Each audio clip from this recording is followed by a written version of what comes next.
Oh, I didn't do it right. And I forgot about the thing. I haven't included the audience yet. I can't see. I can see you now, Rick. But I got to put you in the thing. Hang on. Go to studio mode. I don't mess with you guys. Is this thing on? You can hear me, of course. I can hear myself and you, bullshit. I'll turn myself off. Or at least down a little. Just a nudge, and it should pop under the noise gate. I should think. There we go. Do you feel better now? Me? Feel? Yeah. Yeah. Oh, better? Are you talking about my face or just that? No, just in general. Oh right, okay. Yeah, yeah. It's all up in the. I'm all up in the air really with it, to be honest with you. It's an ongoing sort of. How do you say it? There's just so much of it to go, if you see what I mean. It was quite the hit. So half my face still feels like shit, and if you sort of listen, my it's got a fuzziness to it, my voice when I speak, because I'm missing a few teeth, and I've also got you know, all of this sort of hard skin, so I'm not able to actually like make a seal properly in the right places. It's nasty. Sort of like Two-Face. Well, no, there's air rushing around a little. That's about it. Just a bit. You know, you can sort of talk, but it's got that sort of sound as though you're chewing on some gum or something. I see. You know what I mean? I'm just giving a light ribbon. It fucking hurts still. Oh. I'm having to stretch out my mouth, and the furthest I can go, I can just about put my my index finger in between my teeth. Still, after 3 weeks. Fucking nightmare. So, what do you wanted to... Oh, well, the title of hashtag the open house, how low can Bojo go? How low can Bojo go? Did you know, like, his brother's called, like, Joe? So I was thinking like the cartoon character of like Joe Johnson would be Mojo Jojo. Yeah, exactly. Bojo and Jojo. Bojo and Jojo, Mojo Jojo. Yeah. What a state of affairs this week. Yeah, one MP walks to your side and he fires 49 others for disagreeing with him. Have you heard this though? That Boris Johnson could be put in prison if he doesn't extend the sounds terrifying, doesn't it? He could be maybe put in prison, and it's like, yeah, this isn't the language that we're expecting really from that sort of thing. He could be if he refuses to extend it, and that's been passed. That's been passed as a bill. As far as I was aware, that the fact that he's behaving unlawfully means that no one will obey his command. That's what's going to happen. As well as defectors, you know, because there's been quite a few Tory defectors to the Lib Dems. No, I mean, if you can imagine, yeah, look, you've got the Tories, yeah? How many of them are there? Quite a few. Quite a few? Mm-hmm. Okay. There's 330... How many of them now? I lost... The count's gone up and down.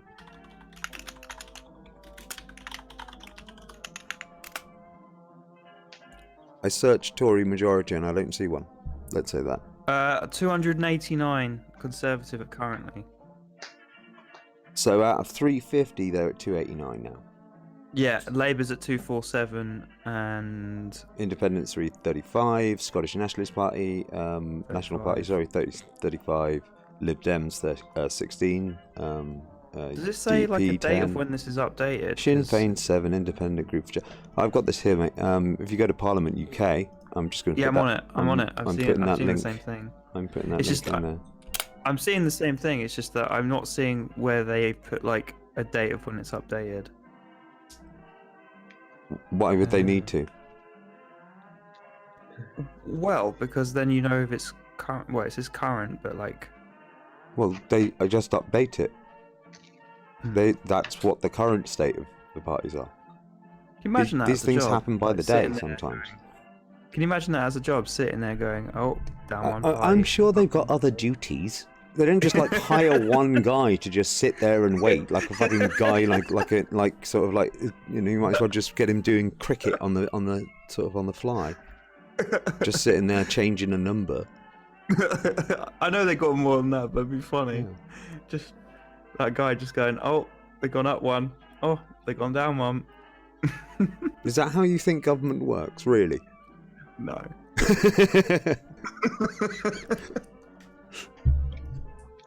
Well, he's been purging his own And party it was. of the centers. It was how he thought it worked.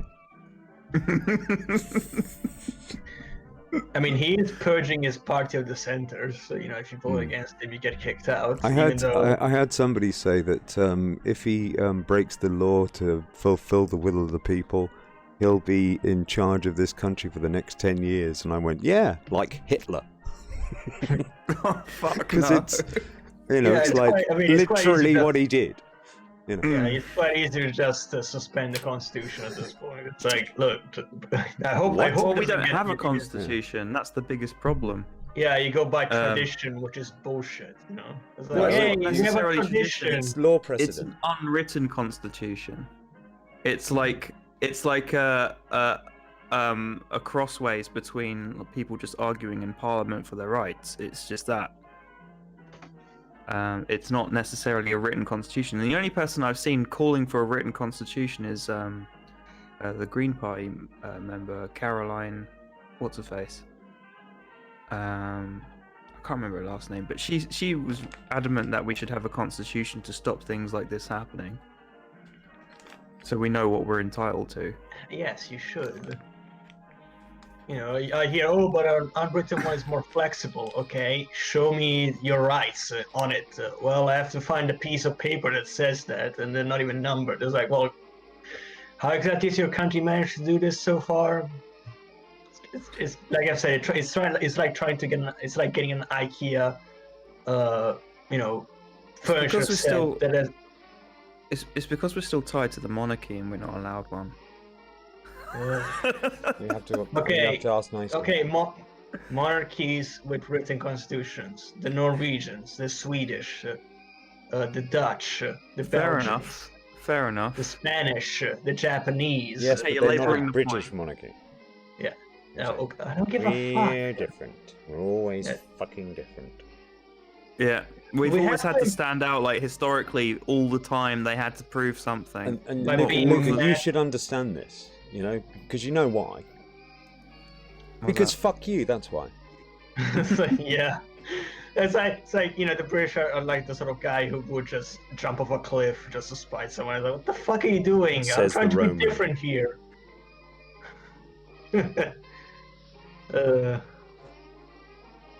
Well, currently my country's doing better than yours. Marginally, so that should be something. We're being edged out by the Italians, everyone. Yes.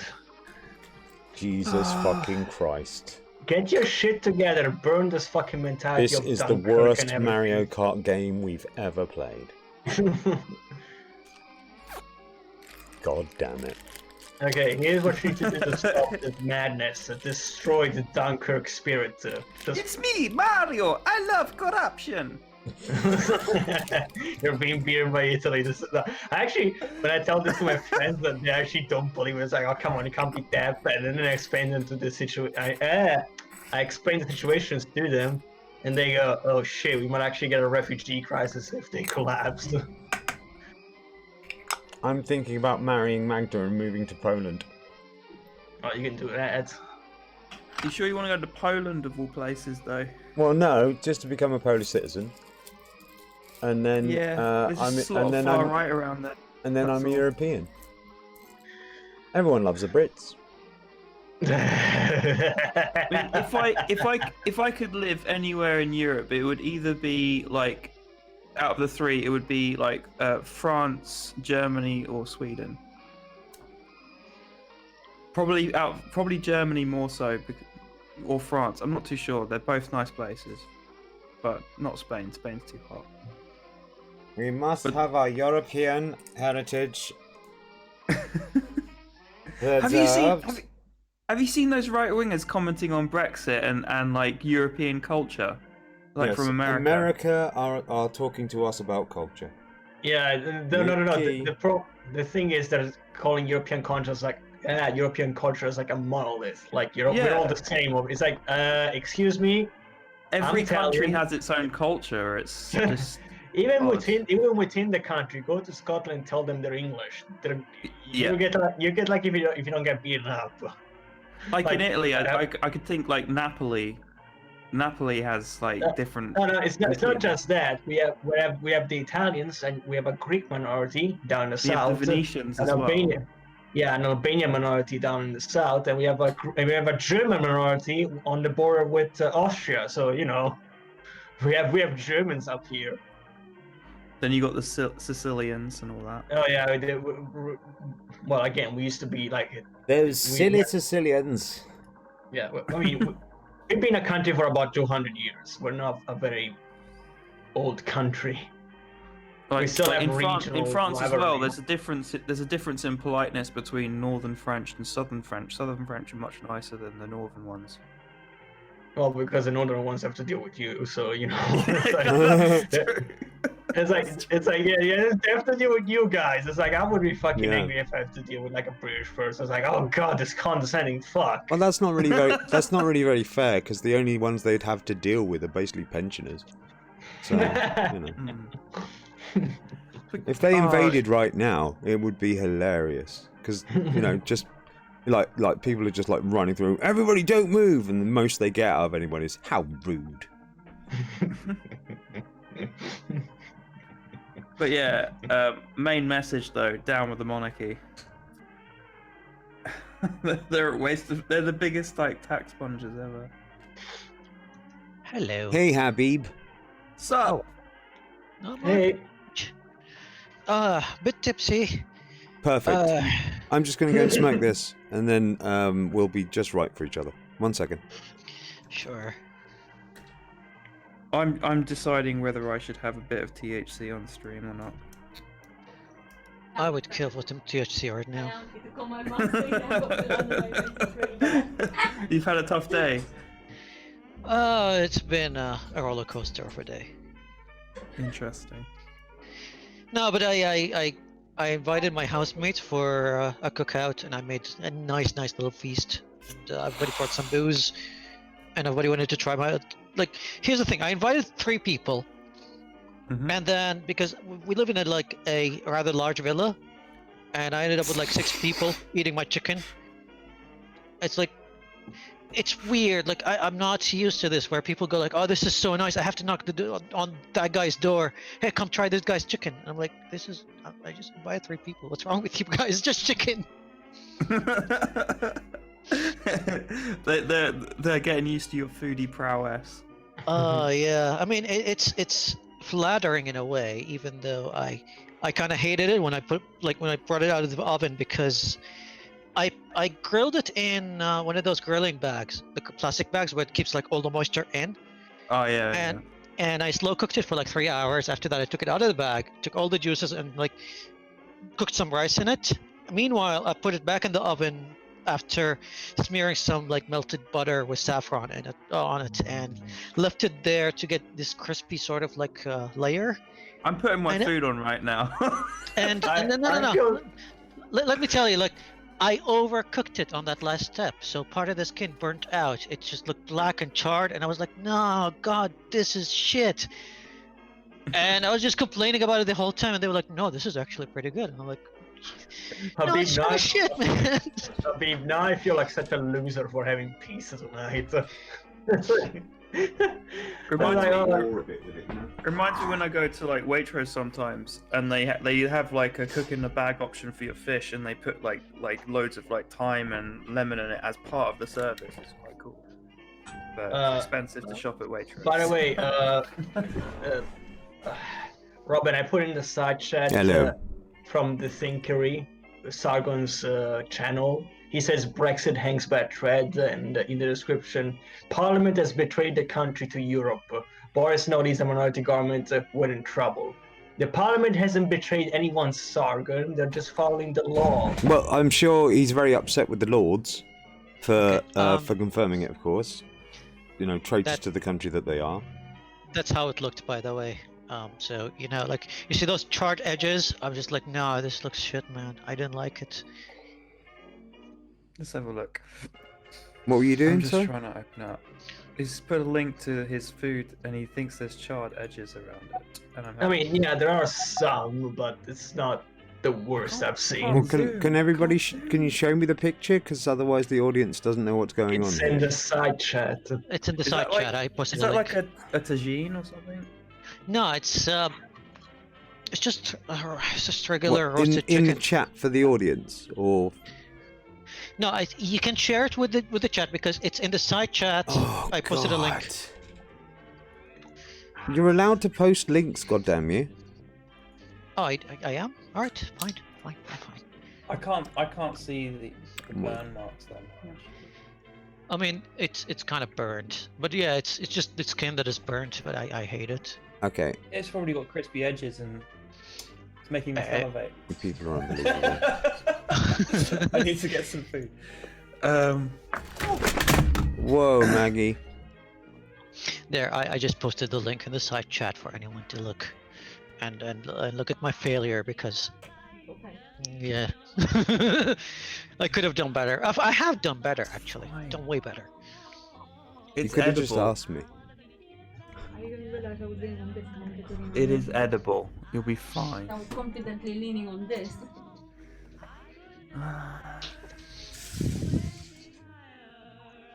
Okay, I've got a redirect to notice. I'll just put it in there. There you go, look. There we go, everyone.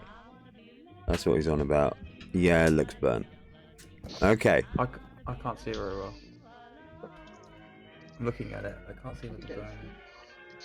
Or maybe it's just on the top and around the edges a little bit. No, it's supposed to have like this golden color to it, not charred. Hello, Okay.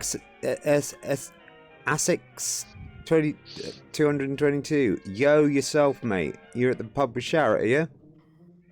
Hey, Dave. How you doing? Word, homie. Can I have the link to the actual stream? The link to the stream? One second, please. Oh god. But yeah, Sargon is upset that, you know, Brexit is being betrayed by people who actually want to follow the law. It's like, okay, Sargon, if you want to break the law, then it just fucking shows you how much of a criminal you are. I'm done caring about Sargon. Can we stop? Yeah, let's be honest. That we've got to motivated reasoning quite well here. You know, this isn't a person that really thinks so much as calculates. You know, Yeah, he's just saying what he thinks people want to hear. It's anything pro-Brexit is right, anything that is anti-Brexit is wrong. That's like it's making your decision or your conclusion before you even look into the situation. You know, just like Or the religious reasons. people. Yeah. Or the like- or like, reasons why it's bad. Or or like, why it's good, you know. More like with not so much those religious people, more like those religious people that sort of like do the hallelujah and sort of like just scam absolute fortunes out of people. You know, the ones that sort of like get the details of their audience and fucking do all that shit. The Those evangelists. people. Yeah, those but the really crazy ones that have got like a radio in their ear and all that sort of shit. That's what you know, this bunch have become. You know. I am going to tweet out. It's just marketing. I'm going to tweet out the stream.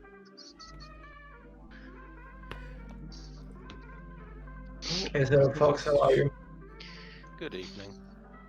Hey, Sean. Yeah, mate. How are you? Tipsy and happy. Good for you. I've just found out that my medication's one of those that's not going to come to the UK once we leave Brexit, so cracking. I can send you some if you want. I can send you a whole container of it. Don't worry, I know a guy. Of course, when it comes to smuggling drugs, the Italian is going to take care of it. Oh, come on.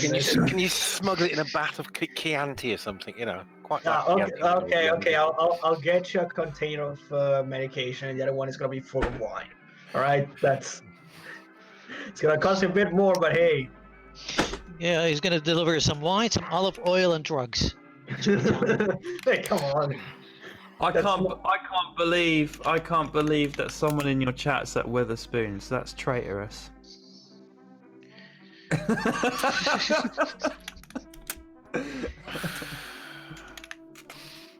Isn't it nice of him that he things people do for 20 pence off? 20 pence off a pint, just so that Well, to I'm me, gonna, I mean, I'm gonna cut my losses so that I can encourage people to vote Brexit. Yeah, that's just so I can't pay tax later. Yeah, that's a good. I'm way. still not going in one of his shitholes.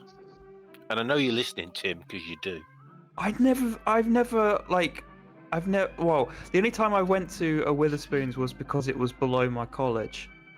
But I never went in there for a meal or sat down. I've always gone to like other traditional pubs. Well, it's not a traditional pub, that's the problem. Yeah, Traditional pubs have got character. and you can actually have music inside it, you know. And the staff are properly paid. Mhm. There's a project that's still under construction in Dubai called the Heart of Europe. They pretty much bought 3 islands of the world islands off the shore of Dubai, and they're constructing like an actual sort of like Western European small town with a town square. And they wanted to have like the authentic like Irish pub experience. So they bought an Irish pub and they dismantled it piece by piece and they rebuilt it here.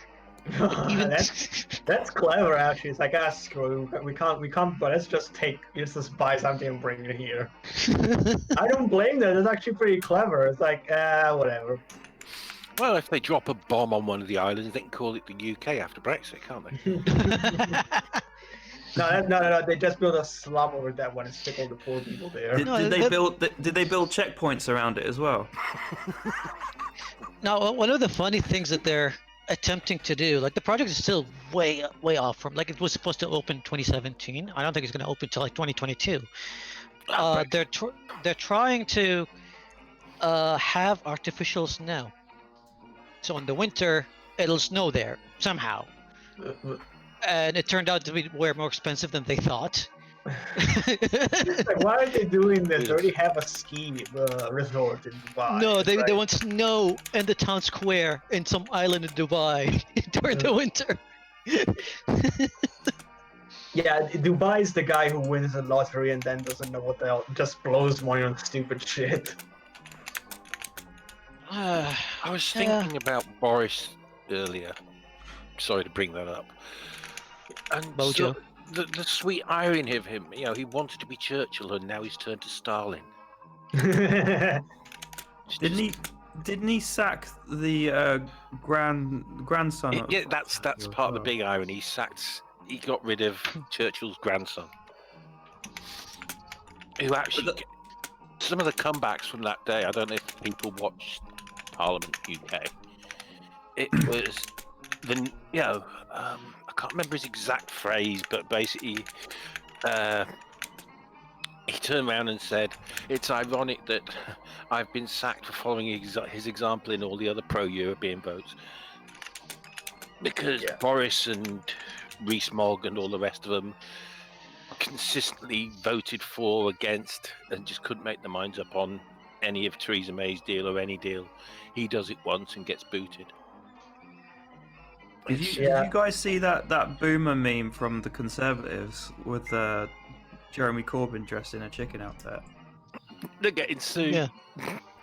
Breaking copyright law. Are they getting sued by KFC? Yep.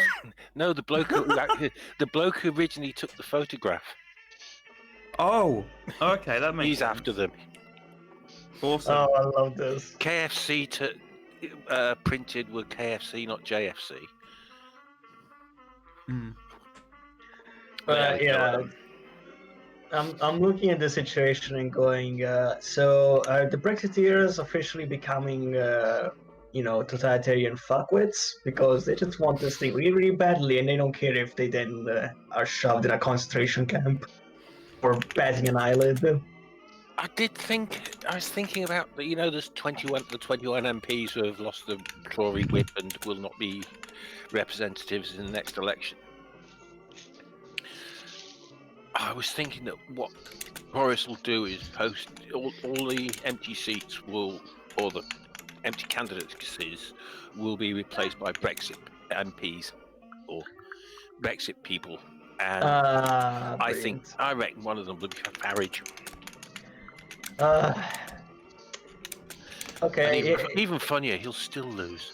Okay. Here's what you do when this, if this, stops, just ends, and you manage to boot these people out.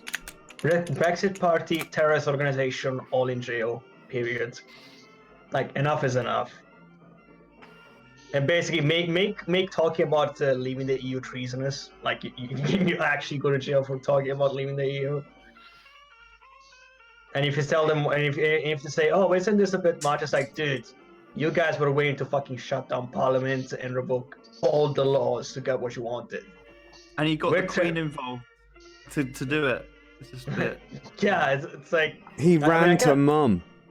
Well, she's German. It's like, Mummy, the boys aren't playing nice with me anymore.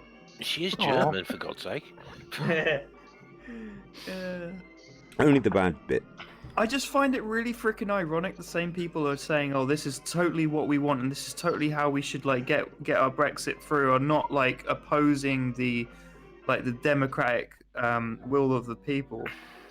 They're not being supportive of the democratic process. But before, they were so critical of the EU being anti-democratic, but now they just don't see the glaring.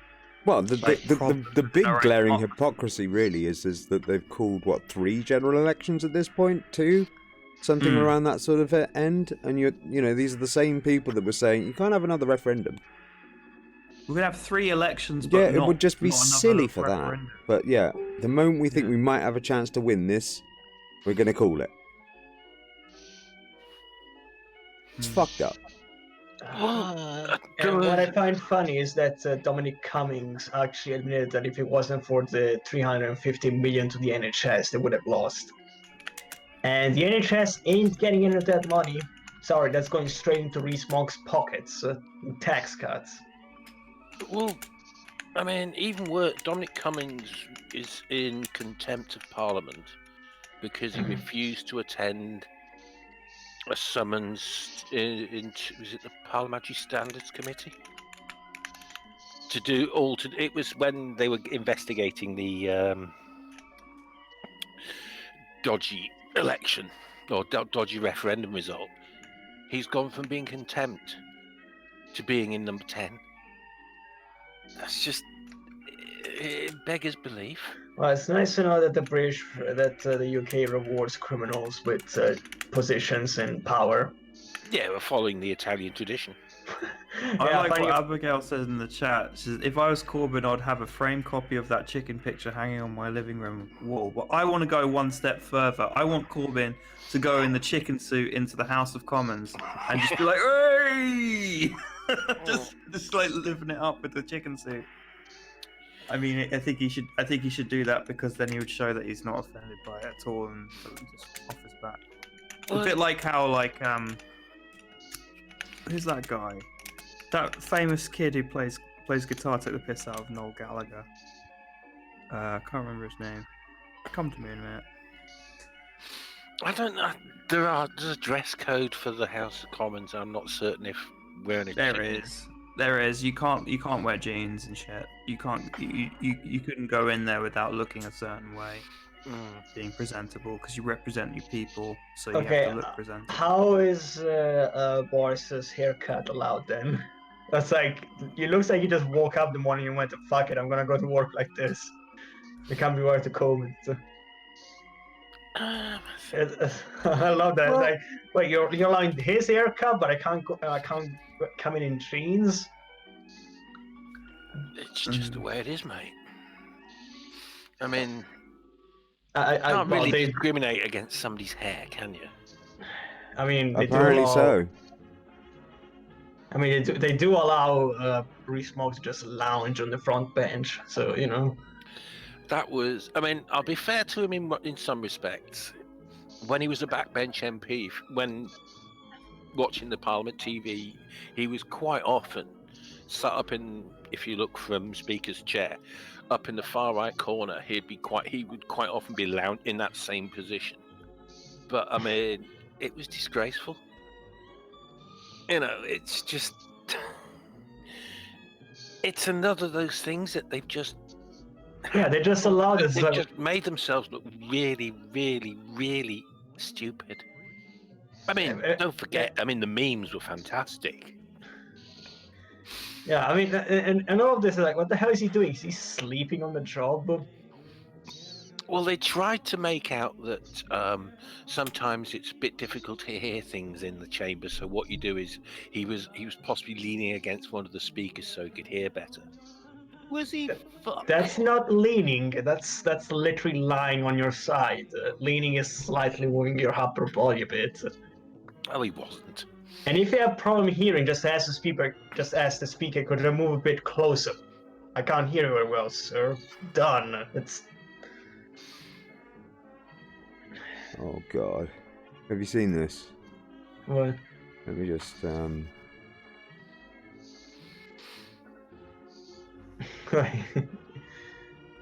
I mean, I think Jonathan Pye put it best. It's like we thought that Boris and Rees-Mogg were a joke. They were never going to run the country. Well, Joke's on you. yeah, you know.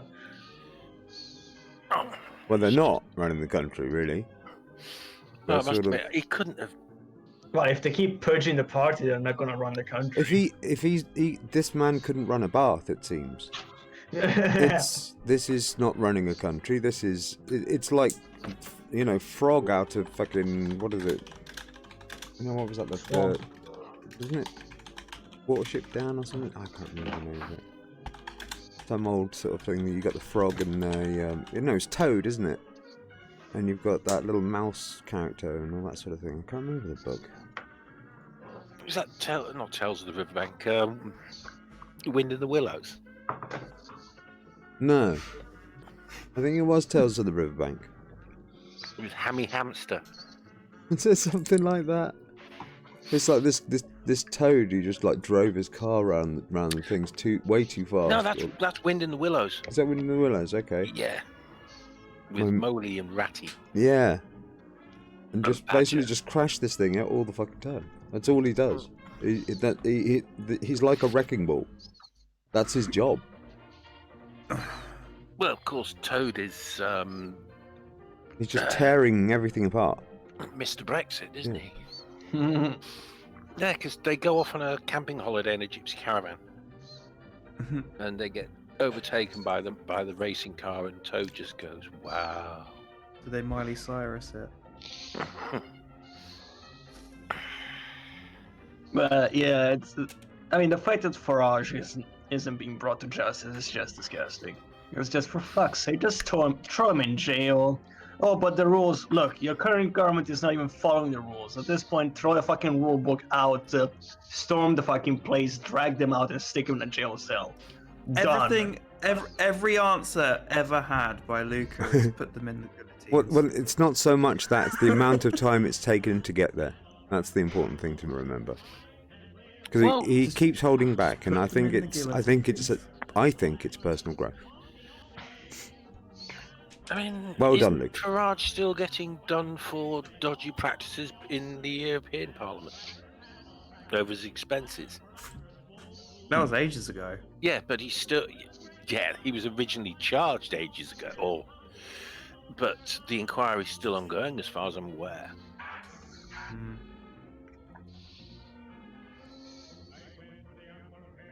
Weird. Look at that up. What be that then? That's my lens. All right. Can you see very closely?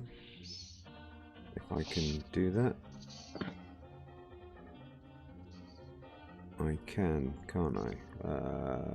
I would use... I like my rebuttals. I like my Twitter too much. Did you see the tweet from Jeremy Clarkson? Is it something to do with like not believing in climate change? No. He stuff basically like turned around and says, "Right, look, can we just say that we're really sorry. Pretend it never happened and go and sit in a corner quietly somewhere. He's actually a Remainer. Well, towards the Really? EU. Yeah, actually, if you guys did it, I would actually forgive you. It's like, okay, you learn your lesson. Please stop doing this. Did he vote for Brexit and then change his mind? I don't know. But I know he's a Remainer now. I think a lot of people have done that now once they've seen the problems in Ireland like flaring up again and stuff like that. Like the backstop issue is just huge, and people don't understand how bad that is. Well, you've got back. I mean, Mycroft says that, oh, it's being blown out of proportion. It's like, dude, these the people in Ireland are sick and tired of this bullshit, and they hate the minority of loyalists who still kiss the ass of the crown. Mycroft knows nothing about. He doesn't understand Northern Ireland. Like Yeah, how many years has it been peace? Like 30? Yeah. No. 30, 40? No. Oh, hang on. Oh, crikey, hang on. All right. I was there 92, so that's. Okay. I think Good Friday agreement. 25 years. Thanks, Abby. I mean, I'm looking at the schematics for a Sigma 1835 lens right now, just to see what the hell the electronics on that is. Well, you have your little masturbatory little job, and we'll carry on I talking. mean, 25 Look at years is look at that nothing. thing. Can't you see it? Yes. Yeah. Look at that ribbon. It's severed. Well, what use is that then? I don't know. Your lens. That's what I'm trying to find out. Have I broken my lens, or is my lens just not got a sensor running? Mechanically, it's still fine. At least I've hope so. You can get it fixed in a lot of camera shops. They can fix it just fine. I've had lenses get way more damage than this. And 2 days and just like, I don't know, something like 50 pounds later and it's good as You new. reckon? Yeah, it's fine. It's gonna be fine. Should I go to like the proper Sigma place, or Check the like. because For this me is personally, I know a shop here. That guy worked with Canon, Nikon, and Leica, and he has his own Okay. shop now. It's not the official one, so I trust that guy. If you Alright. have a guy like that, go I ahead. don't have If a you guy don't, like that. Not for lenses. I have for components and things, but not for lenses. ask around on Reddit. I was going to say, he might know somebody who does lenses, though. Yeah, ask around on Reddit. Maybe you can find something. Well, it's London.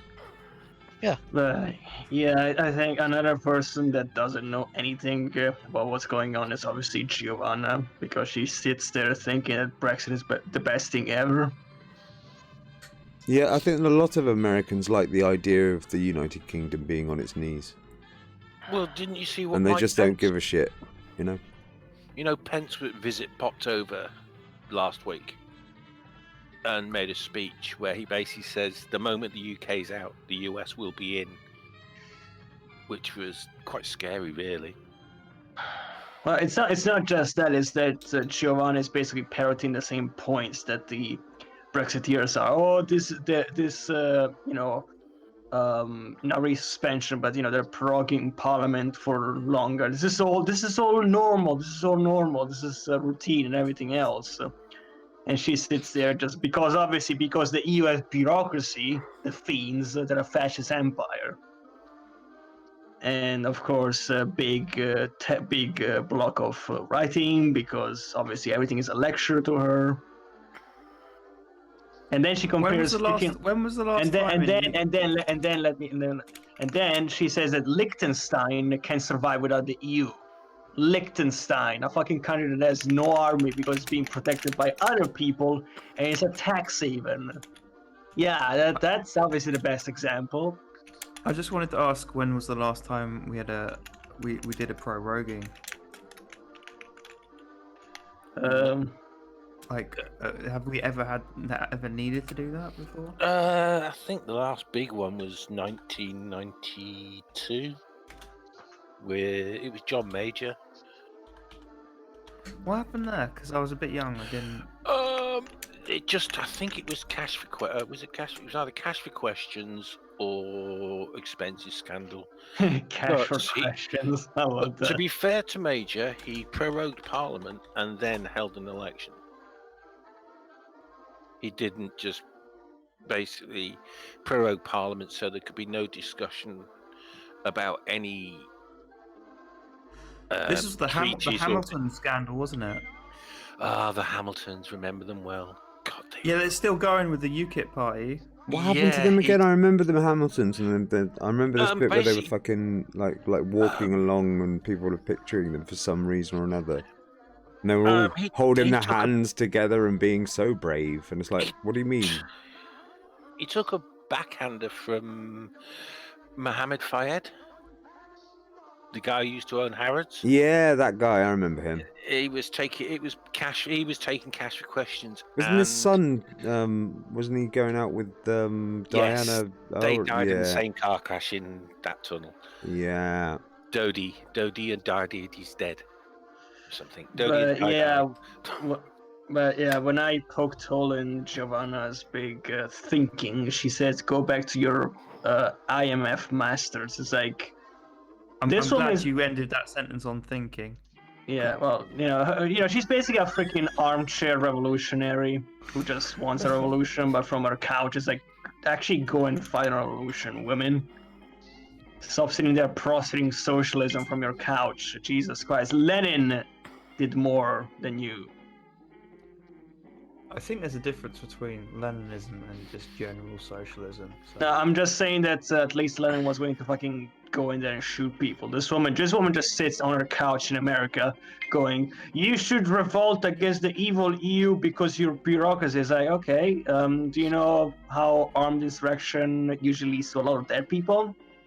A ruined economy, everything collapsing, civil war. Have you ever tried, that? I think a lot of people are like against the EU just because of the bullshit rumors about Article 13. Not just that. It's just some people think that bureaucracy equals fascism because paperwork. What? Come on. It's kind of like that libertarian principle, isn't it? Yeah. It's very simple. If people weren't so fucking corrupt, they wouldn't need all these bloody laws to stop them trying to... Yeah. Well, no, you still would. Because you can't, it doesn't matter how many. The problem is people are making laws to undo laws to stop the corruption. It's like, for example, like employment law. Completely diverted by having the ability to do 0-hour contracts. It's all gone. If you don't want somebody anymore, you don't have to fire them. Stick them on 0. Done.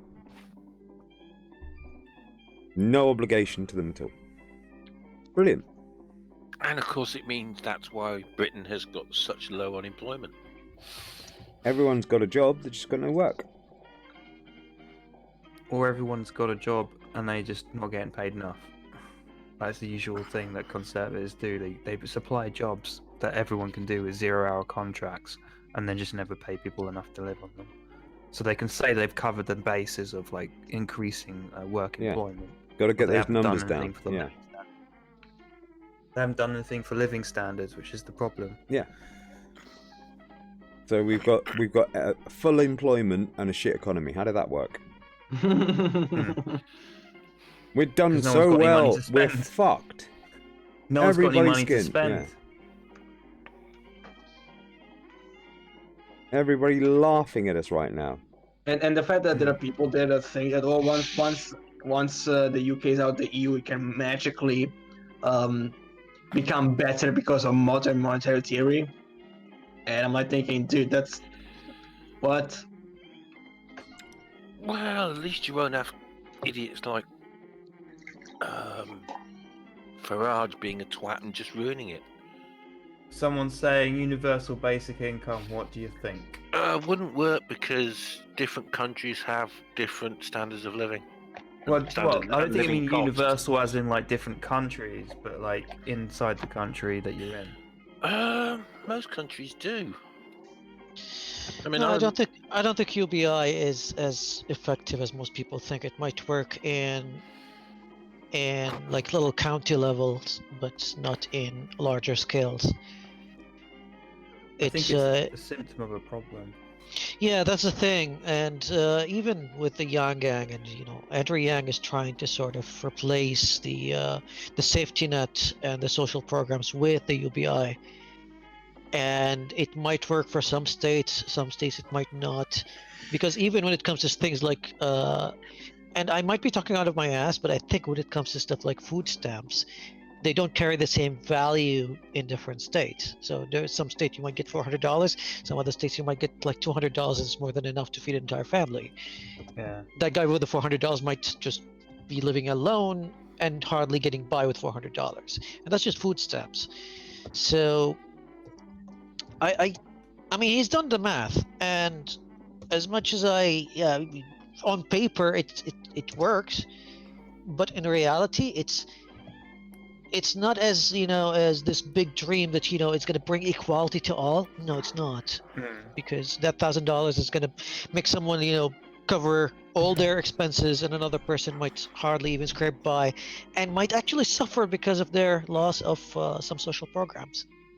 I saw like a criticism on it by that David Wolf guy, and he was basically saying, he's a Marxist economist, and he was basically saying that like it's a systemic problem. It's just sort of like it's a symptom of a problem, and you're just giving people scraps. You're not actually fixing the actual problem, which is the wage disparity between the corporate owners and the workers. You're not fixing like the disparity between those two. When it comes to Marxists, I think they at least approach the problem with the right beginning in mind. Like, let's just remove monetary value as a measure of happiness and well-being, and they started looking into class and access to different services, and then they shit the bed because they have no idea how to approach it. And I don't have the answers. If you go like, oh yeah, I'm criticizing Marxists because I think their answers are bad, I don't have a better answer than them. They might be at least trying, and there's a lot of criticism in their attempts.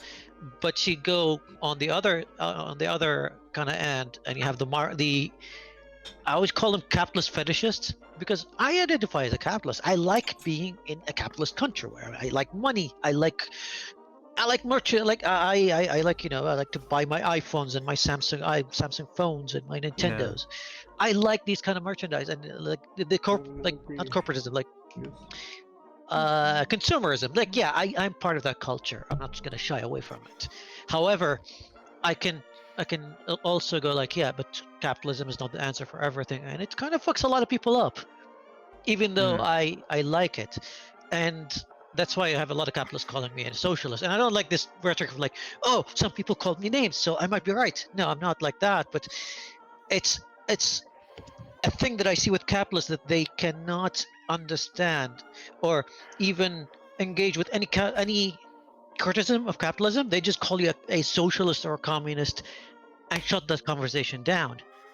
They don't want to engage in it. Like, it's all about Ayn Rand was right and all that kind of shit. The Libertarians are the stupidest shit I've ever seen. But that economist was arguing that people who are within the company as workers should have shares in the company, so it incentivizes them to work more because then they earn more. So therefore, they grow as the company grows. Libertarianism, its problem is that in order for it to really work properly, everybody basically has to have the same philosophy of freedom. Okay, I'm gonna respond to the whole thing with what did you say again? Political bullshit? I forgot. I'm sorry, I'm a bit tipsy. That's fine. I said that like the criticism that he had is that he's like saying the disparity could be fixed between the owner and the workers, but if the workers had shares in their company, so that incentivizes them to grow with the company and they get richer. Yeah, when it comes to shares, I mean, a lot of corporations do offer stock options. But they don't really work. Well, he was saying not just shares, but like actual pay. As the company grows. I get you, but when it comes to a lot of those corporations, they do gamble a lot, and for them, closing a corporation like a small company is like nothing. Imagine if you don't have to imagine, because those guys were fucked up by their company. But imagine if like any gaming studio would pay their employees based on their stock option, and then they get bought by EA and shut down. And a kind of decision that they had nothing to do with, they didn't agree on, and it just happened. Telltale, they got fucked by other means, but even if they had those stock options, I mean, the company just went bankrupt. What are they going to do? What happens to you for 401k? What happens to your unemployment? What happens to your health insurance that you need for your family? None of that. It's all gone. I'm more for like when it comes to libertarianism, I agree with them on a lot of things, but when it comes to social programs, I think they should stay intact, and it should be separate and completely divorced from their place of work. I don't want my health insurance coming from my employer, because my employer might just go bankrupt. Then what? Yeah, I agree with that. But the same economist had this idea of like expanding democracy inside the workplace, so that like you would have so you would vote for who would be in charge, and you would have like says of what goes on. That idea might have worked in like older style businesses where it's like the manufacturing businesses, like you have a factory and you vote for your floor manager. Yeah, that might work. But now, like with automation, especially with middle management jobs, even office jobs, a lot of it is being automated, and I don't trust the regular worker to know what a manager would do. Yeah, I mean, my new job that I'm giving myself is completely automated online. I don't even have to have any workers or distribution. It does it all for me. No, so I'm looking forward to that future where everyone can have that access to things. That's not going to happen in the next 10 years, but it will happen eventually. Thing is, like I'm talking from experience when it comes to climbing a corporate ladder. Like when I was like just low employment kind of guy, just to call center agent, I was looking at my supervisor, and I'm like, this supervisor doesn't do shit. He just looks around and just like starts yelling at us every now and then.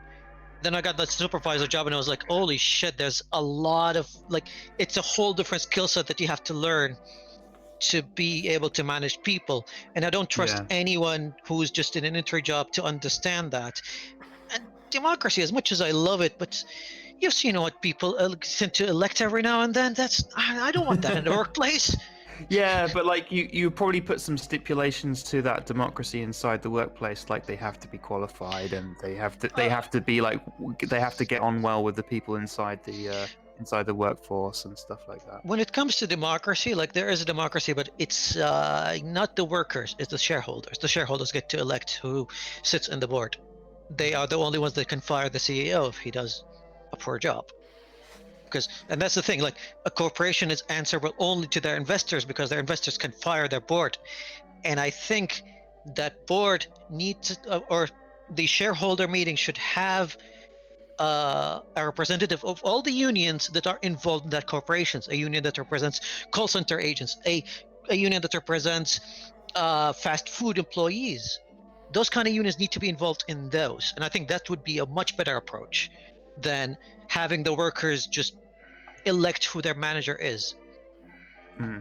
Because when it comes to unions, even though people look at unions like, yeah, they're going to be like pro-labor all the time, but they at least understand that to serve the labor, the corporation has to be healthy, and they can negotiate back and forth until they find an answer that's workable for both parties.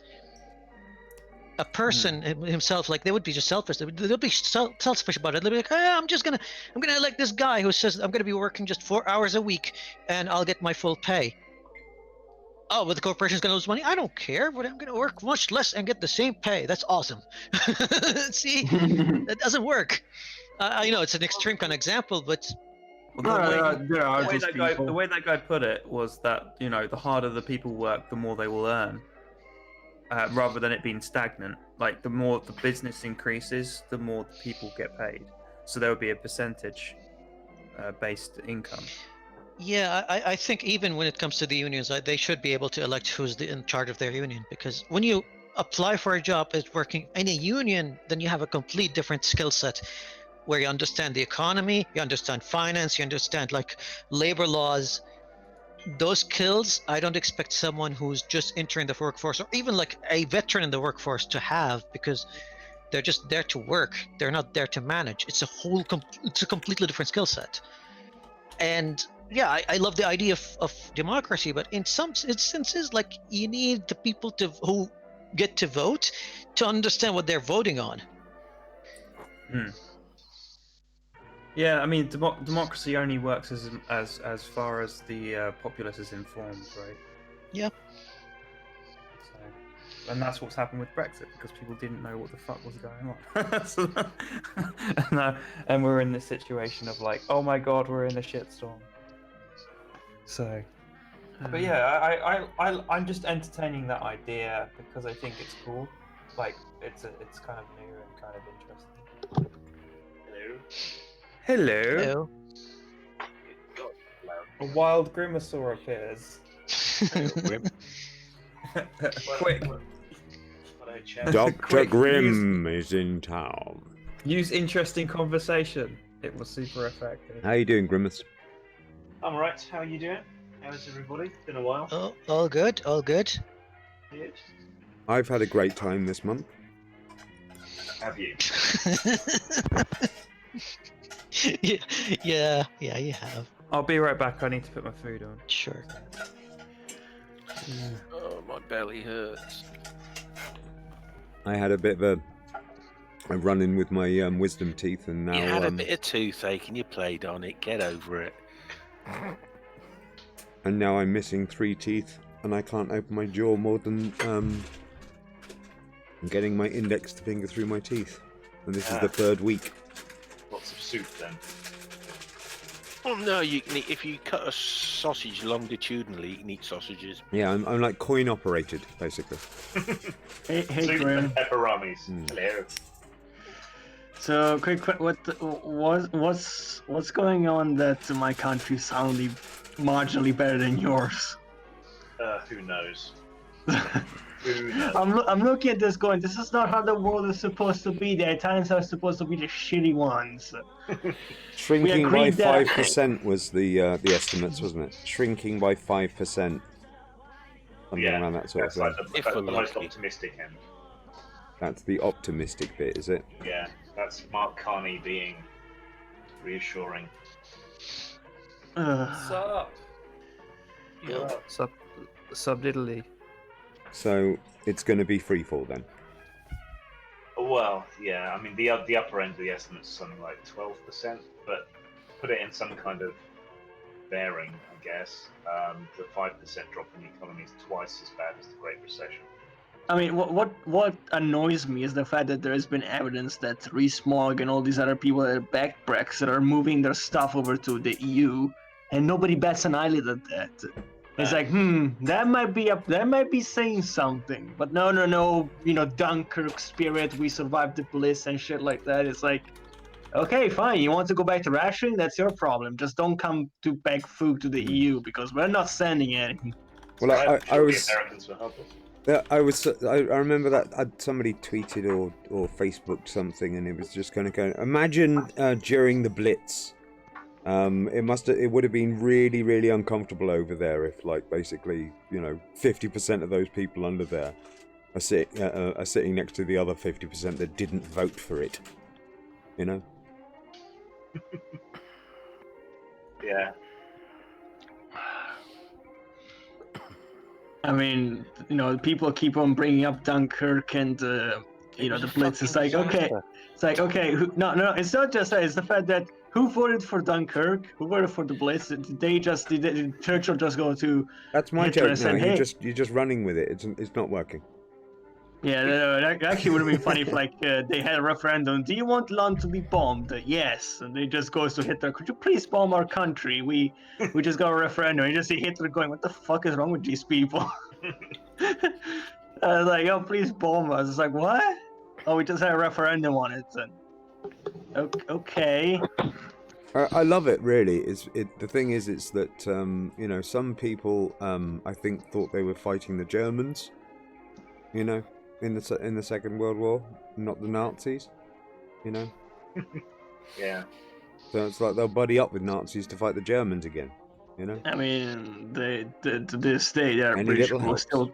I mean, there's to this day there are British people who think that the Germans are still out to get the UK. I'm like thinking, no, Yeah, you guys haven't really moved on from the war, haven't you? and these people think that they're in the open marketplace of ideas, and I'm sitting there kind of going, this is more like the Tesco of ideas. Tesco Metro of ideas. Yeah. Does Could I have these oranges for £1? No, sir, they're worth £2.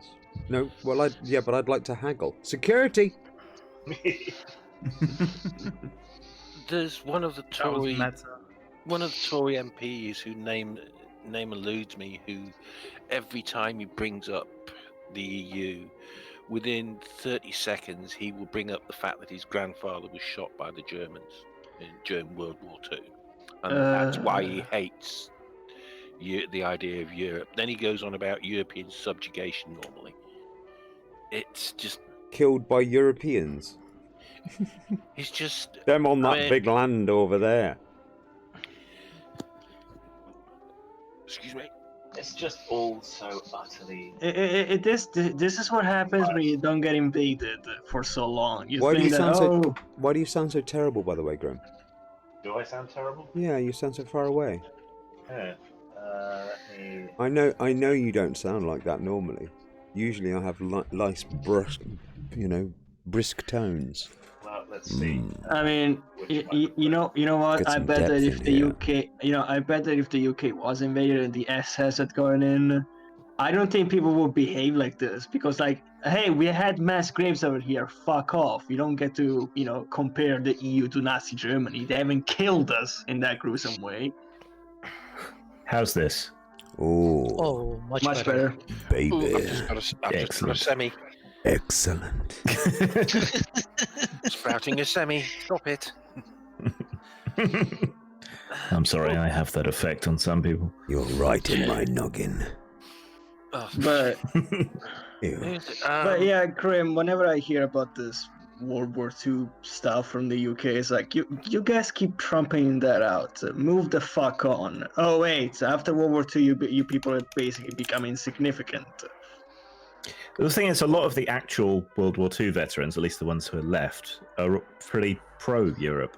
Yeah, I mean, I respect them a lot more than the fucking sons and grandsons who keep trumpeting, oh, we won the war, yes, and who gives a shit? We lost the war, and we're doing better than you guys. Part of the problem is they just happen to neglect the fact that, yeah, we won the war with the assistance of the Americans, the Canadians, the Australians, the Indians, the Free French, the German resistance, the Dutch resistance, the Belgian resistance, the Poles, the Italian Russians, resistance.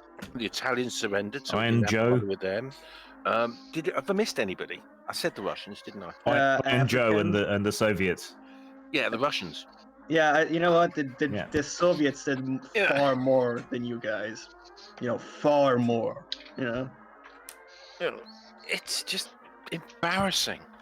Yeah, you know what's funny? When I lived in Russia, I could actually hear pretty gruesome stories of what the SS and the Wehrmacht used to do to those people. Oh yeah, and listening to British people going, "Oh, we were bombed." It's like, just be glad they didn't come in and rape your kids or cart them away to be slaves in the labor camp. Just be fucking glad, all right? This is what the continent had to suffer for 6 years.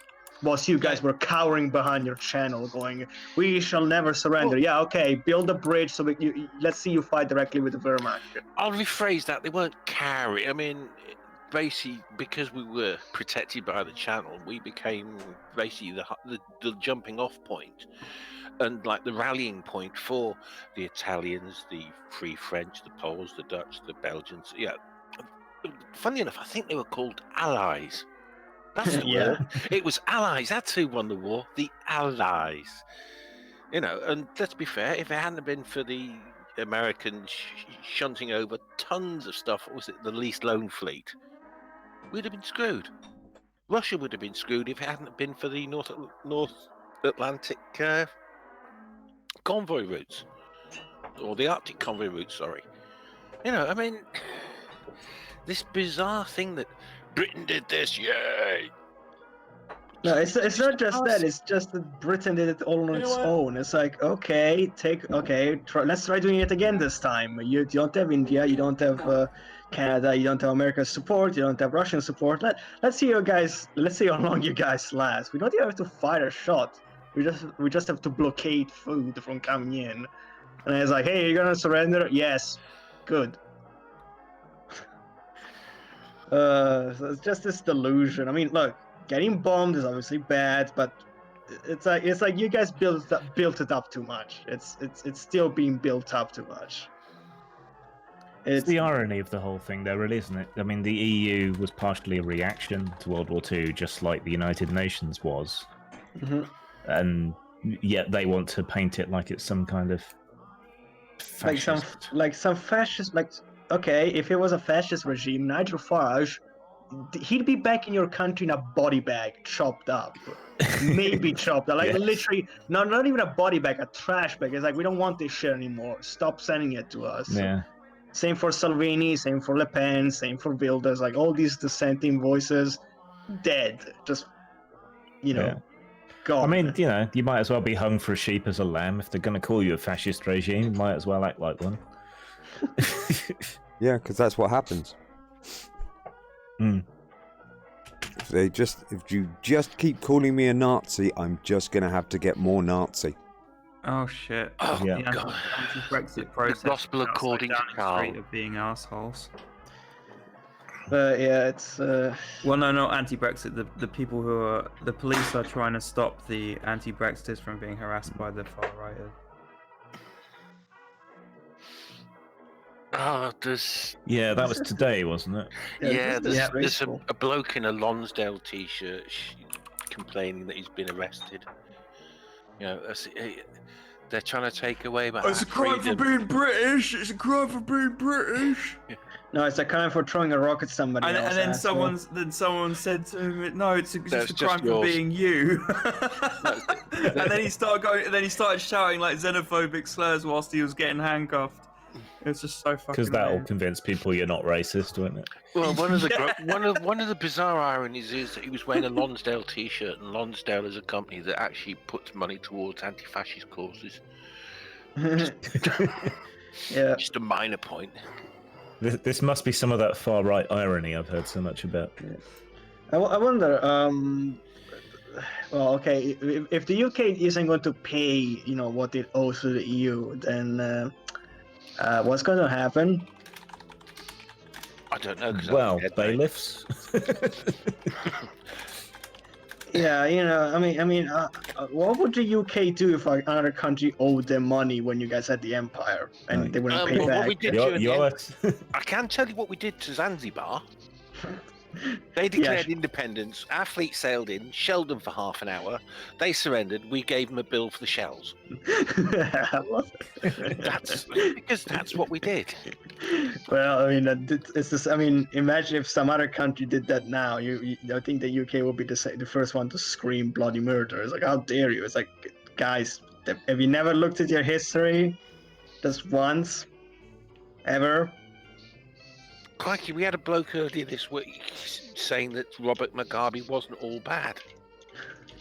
Well, I'm sure he wasn't. For a second. Nobody's all bad. Look, Hitler was a treasure at dinner parties. He was great fun. Apparently, he had really amazing blue eyes. Yeah, he like. How do you think he managed to charm everybody into fucking becoming a fucking dictator? What, just by shouting? If we don't pay our debts, we'll send. He was good to his mum. What we'll do is, if we do renege on the debts, we'll send you some people over. What was he, a vegetarian? I believe he didn't like. He didn't like smoking. Yeah, he banned smoking and created the first anti-animal cruelty law, which is still on the books in Germany. Believe it or not, it's like, yeah, that's the only thing we kept from him. Everything else, fuck it. So just destroy that. I don't think he was a favor of jazz either. So, well, it's a weird old time. Jazz could have killed us. I'm just sitting there thinking we're not paying. It's okay. Any other country outside of who owes money to the UK, you don't have to pay. And if they start crying, just tell them, you guys start by paying the EU back, and we'll pay you back. Maybe they'll just confiscate Wales. Actually, Or something. actually, Yeah, whatever. confiscate Yorkshire. There we go. Actually, we'll what- go voluntarily, mate. I tell you. Here's what the EU should do. You know, all that money they gave you for building projects. All those building projects that now belong to the EU. That's our land now. Thank you. Can you give me a list of which they are so I can move? All right. I believe It's quite there's- handy. They've got big signposts that say funded by the EU all over them that people chose to ignore for the past Well, this is it. They didn't however put many them up, decades. did they? So. They didn't put up huge signposts. They put up tiny little things that people then just basically drew silly cock memes on. You know. Well, because if they did put anything bigger, then they would be accused of propaganda. Like, how dare you propaganda. It's like, oh yeah, by the way, remember the railways we built in India? That was great. That's okay. Well, you know that HS2 is liable to be cancelled. You guys are never gonna get a high-speed Oh, it's rail even network. better because the HS2 people have just spent 1.2 billion on London. They spent 1.2, bought all this property in London for the project in the north of England. I'm thinking that if London succeeds, the rest of the UK would just collapse. That's just nothing. It's the only way they'll ever win the county championship. Oh man.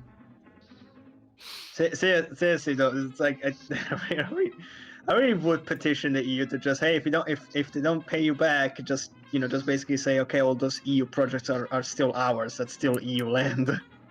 So that bridge over there, yeah, you're gonna have to pull your passport out to cross it. That dock, yeah, use a passport to transport stuff out of it. Actually, that would be funny if London, Yes, yeah. if London succeeds to the EU. Where's the Houses of Parliament? London. So therefore, the Houses of Parliament will still be in the EU. The irony is just ridiculous. No, actually, what should happen is that London accept the land, the House of Parliament are on seats. So every single time Rees-Mogg has to go in to take a vote, he has to present his passport just to leave. Twice, because when he gets to the other side of the city limits, he has to present his passport to re-enter England. If any, there's have you seen the? We all remember the Hitler rant. Mm-hmm. You know, Hitler goes to Yorkshire and like, ich eine Feen. You know that one. They've done one on Cummings and Boris. It's worth trying to find it. It is quite funny. Fucking I'm Europeans. thinking more Passport to Pimlico. Oh, isn't that a good film? Yeah. Old Margaret Rutherford, one of my favourite actresses of all time. Lovely. Brilliant lady. So funny. Johnston, Cummings and Mogg sounds more like an episode of Are You Being Served than a government. Yeah, like one of those 60s Pew Pew Behind the Groove. Trend films. Carry on films. Yeah. Yeah, you know what would be funny if you know how the new passports are supposedly being made in France. Made in France. Could you imagine? It's not. Okay. It's Poland now. Okay, could you imagine if, like, out of spite, back a the UK basically slaps a massive tariff on EU imports? It's like, does that mean that includes your passports? Yes. Okay. When a guy goes to buy his new passport, €1 billion, please. What? How much? Oh yeah, that's to account for the fact that they're being made in Poland, and now we have tariffs on that stuff. Oh shit.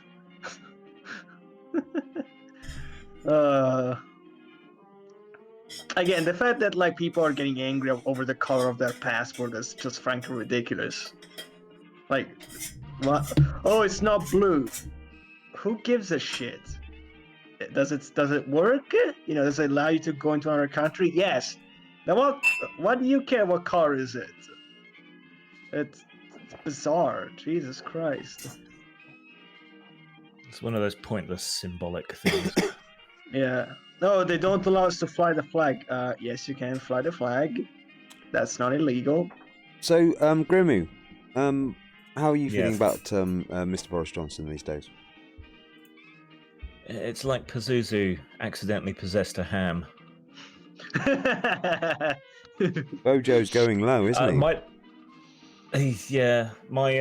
My brain still refuses to accept the fact that he's prime minister. It just You're still in shock. errors out over whenever that. I try to consider it. Yeah. It's like it's something that like somebody would say in some fever dream joke. You know? Yeah. Yeah. Imagine Boris He's Johnson always as wanted fucking to be prime minister. Yeah. Yeah. Those are always the I those mean, are always the here he fun is. ones, aren't they? I mean, did you see his quote-unquote speech in front of the police? He had one prepared, but threw it out and basically started rambling. That's like... Well, you know, he's got into trouble for that as well. God. He was supposed to do a speech with the police there about recruitment and all that.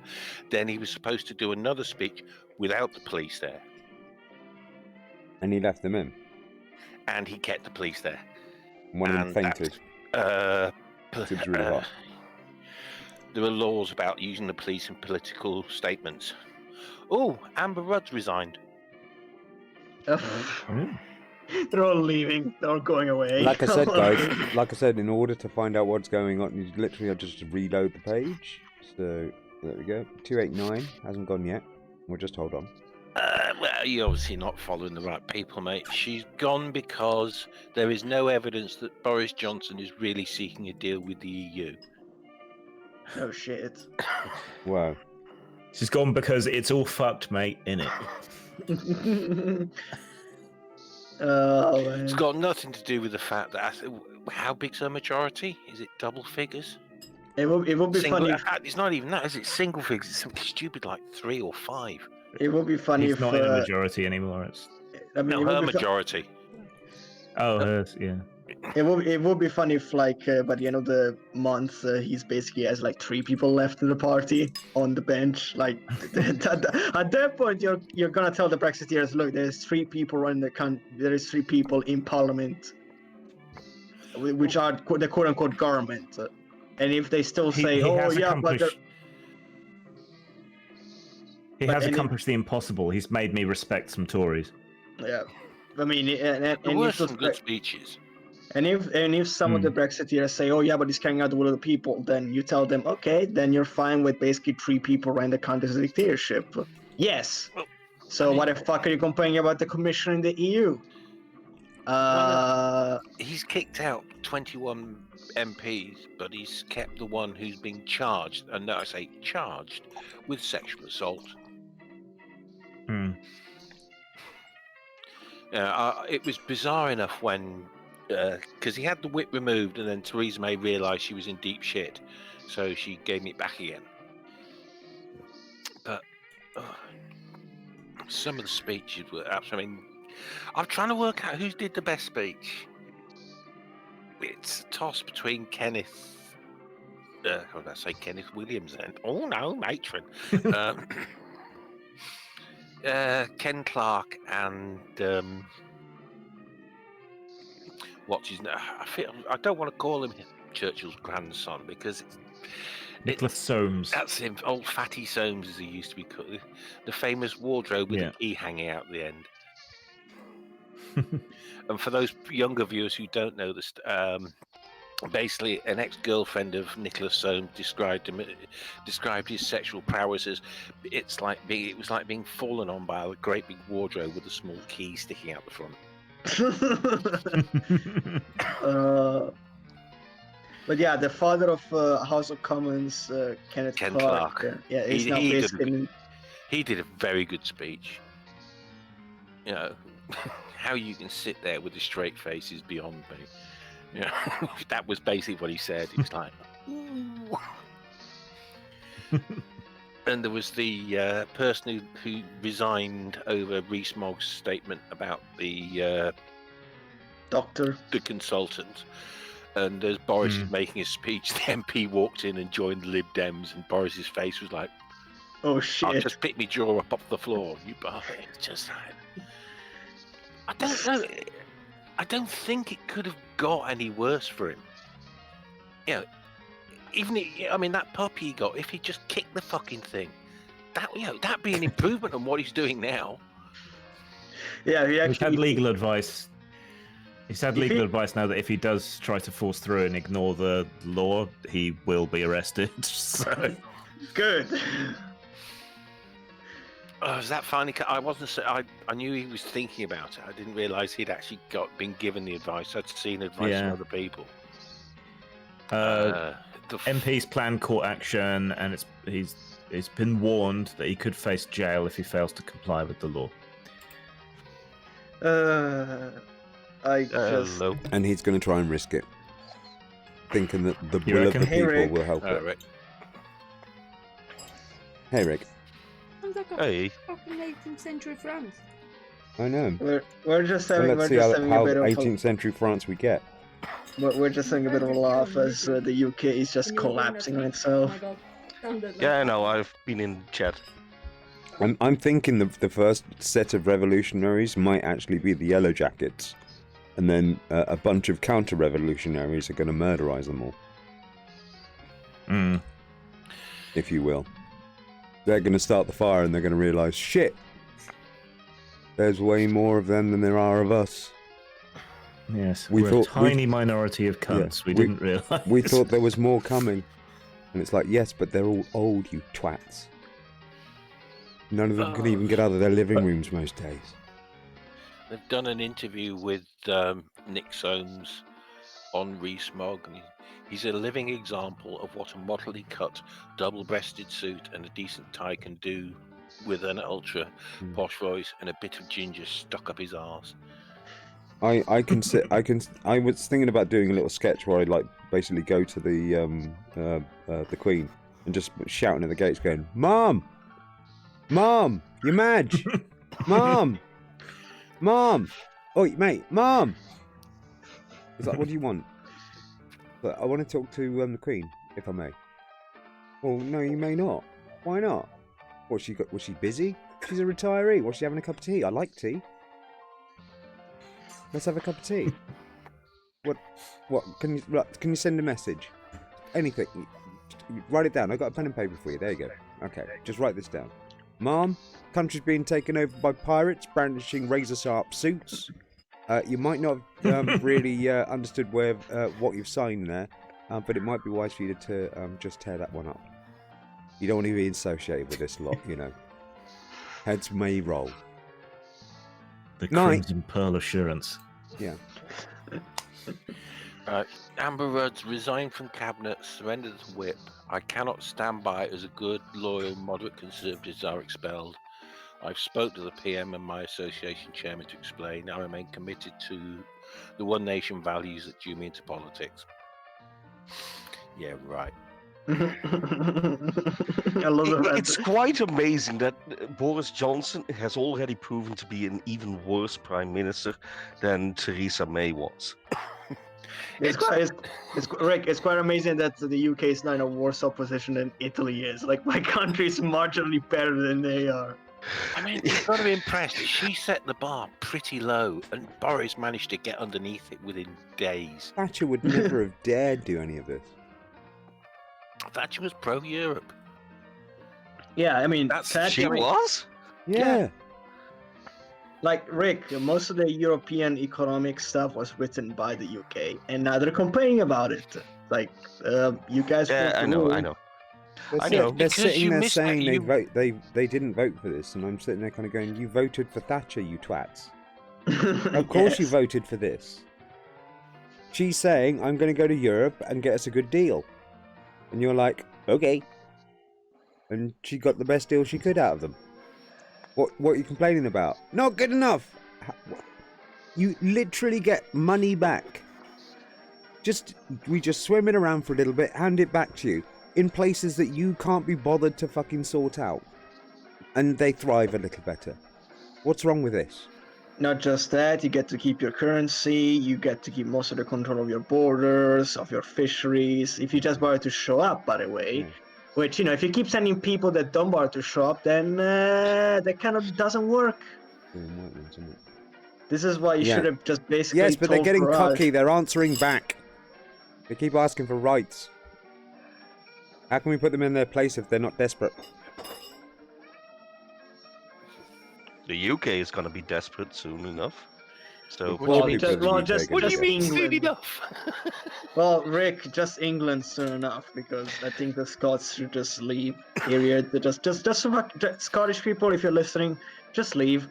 Yeah. Just declare Yeah. independence without a referendum It and tell doesn't- them fuck Scotland's off. economy isn't that good, mate. It has oil. A bit. Not a great deal. Yeah, I know. Unfortunately, the UK siphoned most of the money off of that.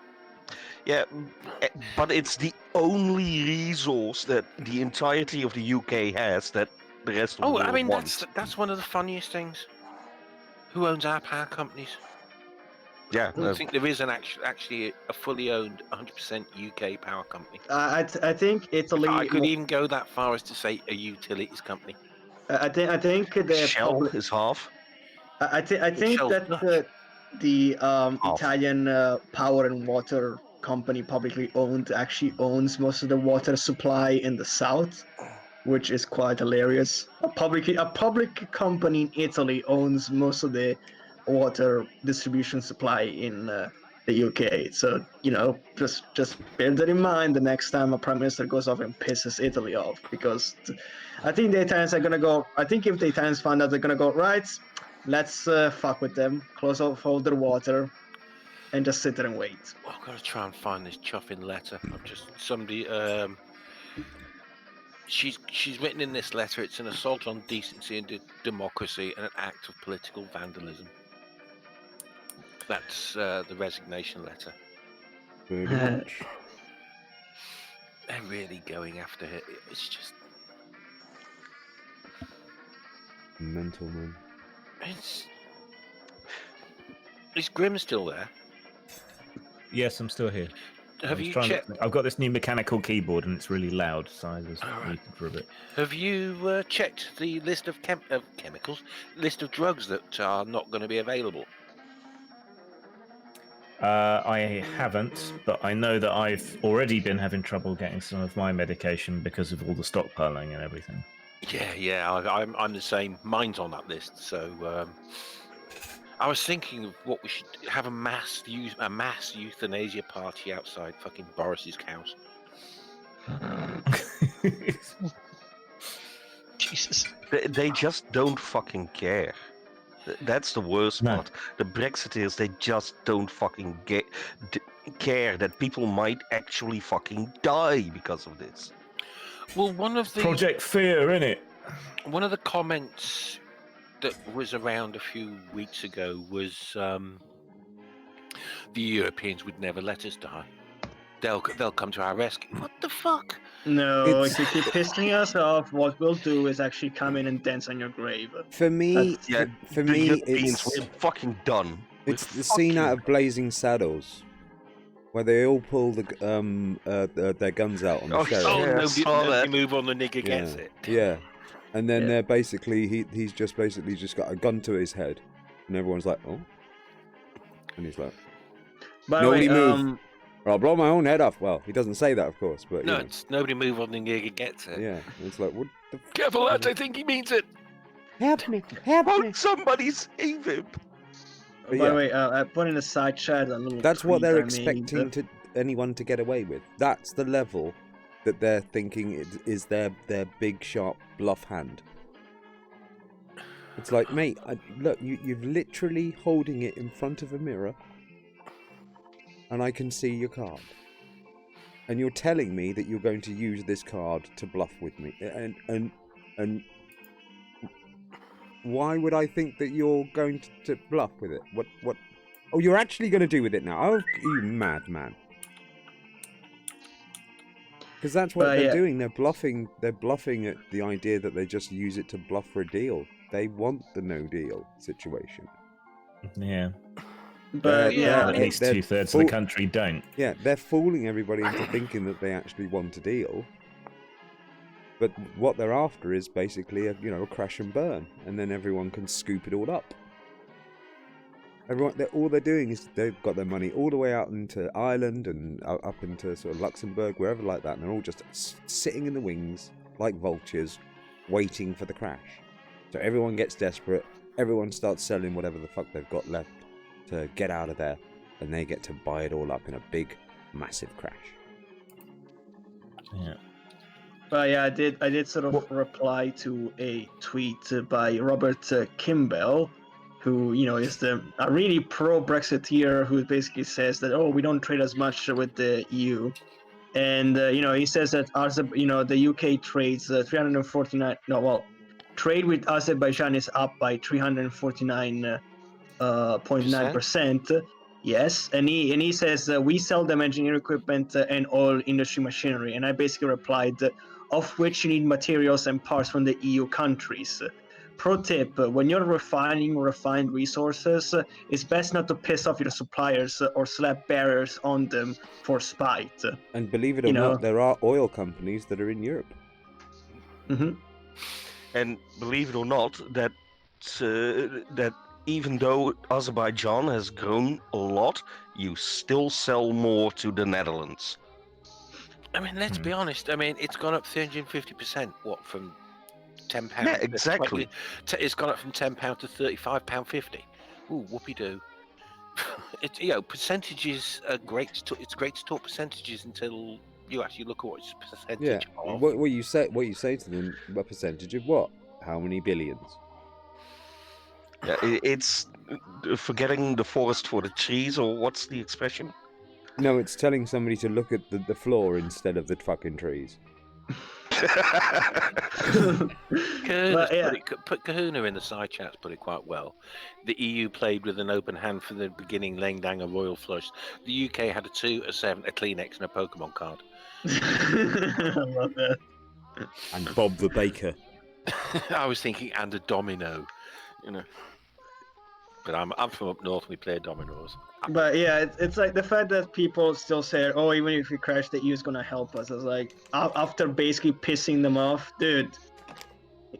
You can't just go, you know, treating nice people like this, because it's not the Imperial era anymore. You don't have a big navy. You know, if the EU put all its navies together and attacked you, you guys would be fucked. You don't have to even do that, mate. And do you know why? Because we're not you, Luca. No, because we haven't even got the fucking fuel. We'll be the Mary Rose. They'll be sticking a sail on it and sending it back out again. Cutty Sark will be being dug out of the concrete as we speak. We haven't got a chuffing, you know, without fuel, and we import 70% of the fuel. Mm-hmm. We're screwed. You know, this is this bizarre, ridiculous idea that when, you know, we're so reliant on the EU, we're so reliant on trading for We've got so much of our lines stuff. and pipes under the water. The trouble with pipes is they've got this big thing called a stopcock, and they go. We had this massive pipe under the ground with all these trains going through. We could use a stopcock for Boris. You just see Norway, and in France they just basically close the oil, and you just see the oil levy. Oh shit! Where's all the oil for the ships? We don't have any. And you want us to fight them? Yes. Oh. Fuck. Indeed. So, who am I describing? How do we now? get through to people there? How do we get through to people? There's You still don't like a third anymore. It's too late. It's just too late. Only when the facts are staring them so deeply in the face, like, I don't know. Starvation. You know, several countries ganging up to try and just basically quell them because they're already gone that crazy. Something like that. You know? Yeah. Let's be honest. UN intervention within the UK. Yeah, It's when like, they're can we put that down? when they're just outside the bunker, that's when you realise maybe I might have I went a little too far. If the UK crashes without a deal, there'll be riots. If the UK stays in, there'll be riots. The difference is, at least people will still have money and be fed. Fuck it, let's stay. Oh my god, I'm looking at the circuitry for this fucking thing. It's... Oh, Jesus. But yeah, I think to me what the funniest thing was is that during the campaign they were bitching about the EU army. What did Boris do as soon as he got in? Beg the EU for the navies of the EU members to go and kick Iran in the butt? We're not giving it to you. We're not giving anything to you because fuck you. You guys go on your little crazy adventure in Iran with the US. We don't want any part of this. Just No one's actually really talking about a full-on EU military, though. It's just more cooperation, like we already it do was with basically the EU, an and like we do expedition. with NATO. It was basically I an mean- expeditionary force, and that's it. I mean, what's wrong They with are that? fast Luca, response force. Luca, just calm down a little bit, mate, and give people a bit of space to speak, okay? There used to be a thing called 15 Division. It was based in Catterick, and that was a rapid response for Europe. If anything kicked off in basically the Russians came over the border, 15 Brigade, that was it, would jump in the plane and chop her over. So it's not as if it's anything new. We've always had a rapid reaction force. And I mean, I'm going back to 1990. When did I leave? 95. So it'd be 94, 93. So it's I now found the new. full text of Rudd's letter, if anyone's interested. Oh, it's quite brutal, apparently. Yeah, go for it. Yeah. Shall I read it out? Please. Dear Prime Minister, it is with great sadness that I am resigning as Secretary of State for Work and Pensions and Minister for Women and Equalities. It has been an honour to serve in a department that supports millions of people and can be such a force for good. I'd like to pay tribute to the thousands of people who work for the DWP across the country. They are committed public servants, and I am proud of the work that we've done together over the last 10 months to create a more compassionate welfare system. Okay. Yeah, I would also like to thank you and the Chancellor of the Exchequer for your support in the recent spending review. I am so pleased that you committed to spend millions more supporting the most vulnerable in society, and I hope that the government will stay committed to going further at the next fiscal event, building on the work the department has done.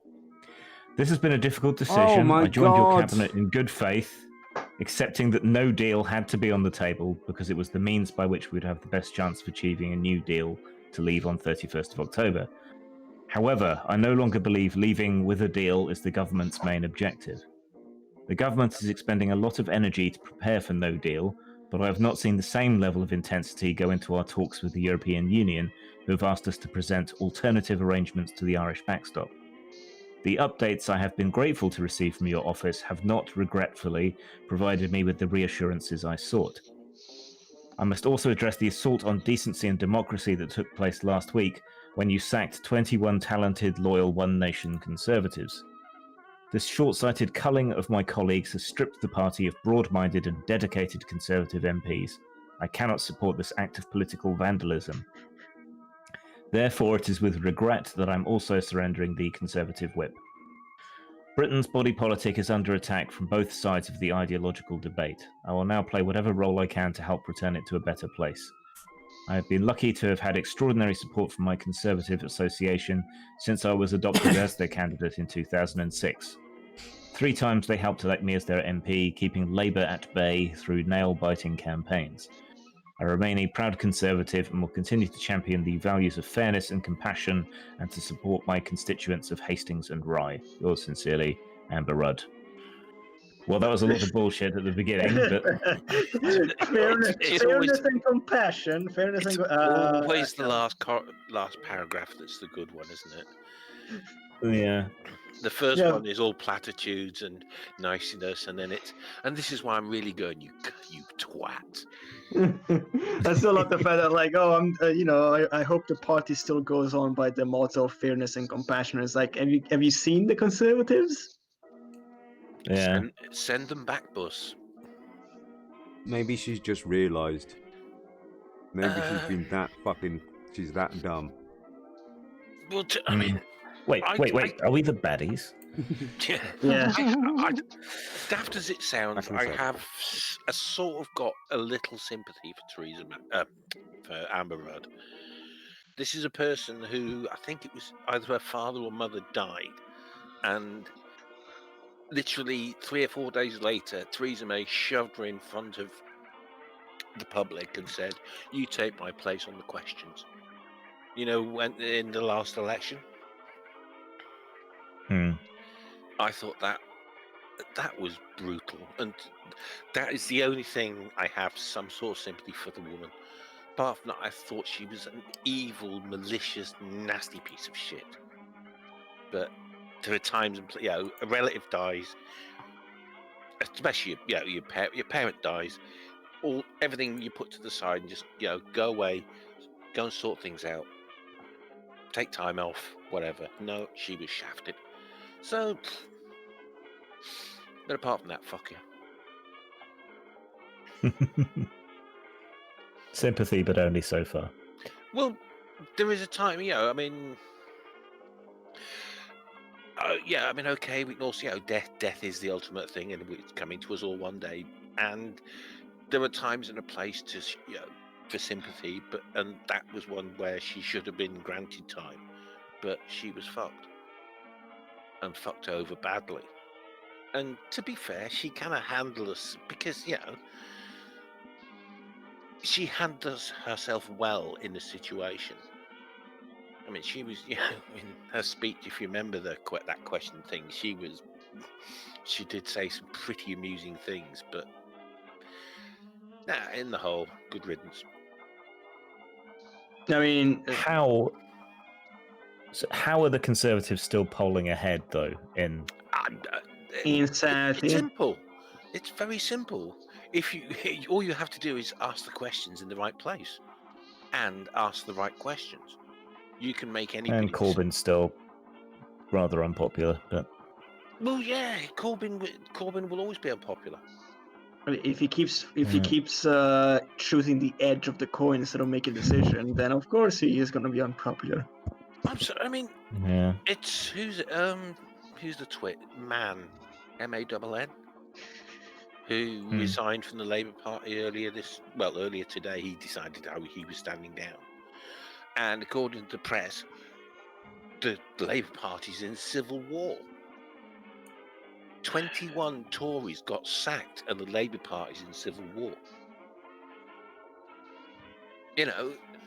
What did Boris? I don't want an election. I don't want an election. See, Corbyn doesn't want an election. Who's the coward? I'm sorry, our press aren't exactly unforgiving when it comes to Corbyn. It's quite, and it drips through. I mean, the first bit of trivial information. Do you remember the old bananas aren't bendy enough? EU story. Do you know who printed that? Who actually wrote that story? Boris Johnson? It was Boris Johnson. Again, quick question. What the fuck? Ago. Again, quick question. What the fuck do the British care if their bananas are bendy enough? No, it was just. It was basically, this is how mad the EU are. You can only buy bananas if they're bendy enough. And again, who the fuck cares? It's food. It's shoved in your mouth. It's like the passports. It's a symbol. Okay. It was just. I mean, he got sacked from. I think it was the Telegraph he wrote for at the time. He was a journalist writing for the Telegraph and got sacked for lying about quotes of a member of his own family. Speaking of his family, his brother quit. Yes. Yeah, his brother quit. No, I don't care about family thing. I'm leaving. Sorry, it's just I can't stand this anymore. It was one of the best quotes ever, wasn't it? I'm leaving to spend less time with my family. I mean, Joe Johnson. Like, I feel bad for him because he's slightly smarter than his brother. And actually, compared to Boris Johnson, Joe Johnson is a fucking PhD. He must have just, banged his head on the freaking wall every single time he ended a parliament session with his brother talking as prime minister. It's like, what the fuck is going on? How about a joke for the really older people in the family, in the place? Joe Johnson has never been the same since he won the Snooker World Championship. See, fell on deaf ears. Yeah, no. That's because nobody. Does anybody even remember? You know what? Boris Johnson, he did admit during an interview that when he was a correspondent for the EU, he used to copy and paste the phrase when he was critical of the EU that said Britain stands alone against. It's like, I'm looking at that and going, you guys, okay, first of all, if like I said, if this blows over, destroy the whole myth of World War II. All those movies, burn them. Stop it. Enough. Well, let's it- be It's also important to note about the Second World War. The UK did not win that war. You just didn't lose. Yeah. It's the US and USSR that won the war, not the UK. Well, as I said earlier, we were staging post. I mean, if Britain didn't exist, the US couldn't have got involved. because Oh, it was yes, too- they could. No, because they needed some The way. day after D-Day, the Americans launched a massive attack in the Pacific while they were still wrapping up another massive attack in the Yeah. Pacific. That's how big their power was. They Yeah, but- could have launched an invasion from the US itself No, if they had wanted they to. would have struggled. Yeah, of course, but they I mean, could have done it. And, That's the but point. the other problem was if it hadn't been. I mean, I'm trying not. I mean, I am agreeing with you mainly, but there are parts of it that are. The island was necessary because it became. Aircraft Where would carrier. all the Polish have gone to? All the freedom fighters, all the resistance groups. Britain was useful because it could supply all We're the this world's stuff. biggest aircraft carrier, basically. Yeah, we were useful And in that state. And again, on that note, when the quote-unquote EU army was being proposed, guess who was going to have the keys to the command of it? You guys. And you fucking pissed on that idea. You were gonna be given contracts. There was gonna be jobs for people. They were gonna put food on the table. You were gonna have soldiers who were gonna, pay for your drinks. Pay for gasoline in your country. But no. Pride before any sort of reason. I'll be honest. I mean, I absolutely adored my time in Europe. I've never drunk so badly. I mean, my liver has never recovered from 8 years in Germany. It was superb. A bottle of Grolsch was like 25p. 25 pence for a bottle of Grolsch. You'd get pissed on a fiver. How great was that? And again, I mean, Having to buy Old Spice. And I mean, these soldiers, these quote-unquote soldiers that were going to be stationed in the UK for training, they were going to, buy stuff and contribute to the economy. It's great for the economy. Yeah, the EU was going to rent bases in the UK for training. It was going to rent dockyards, buy submarines from you guys.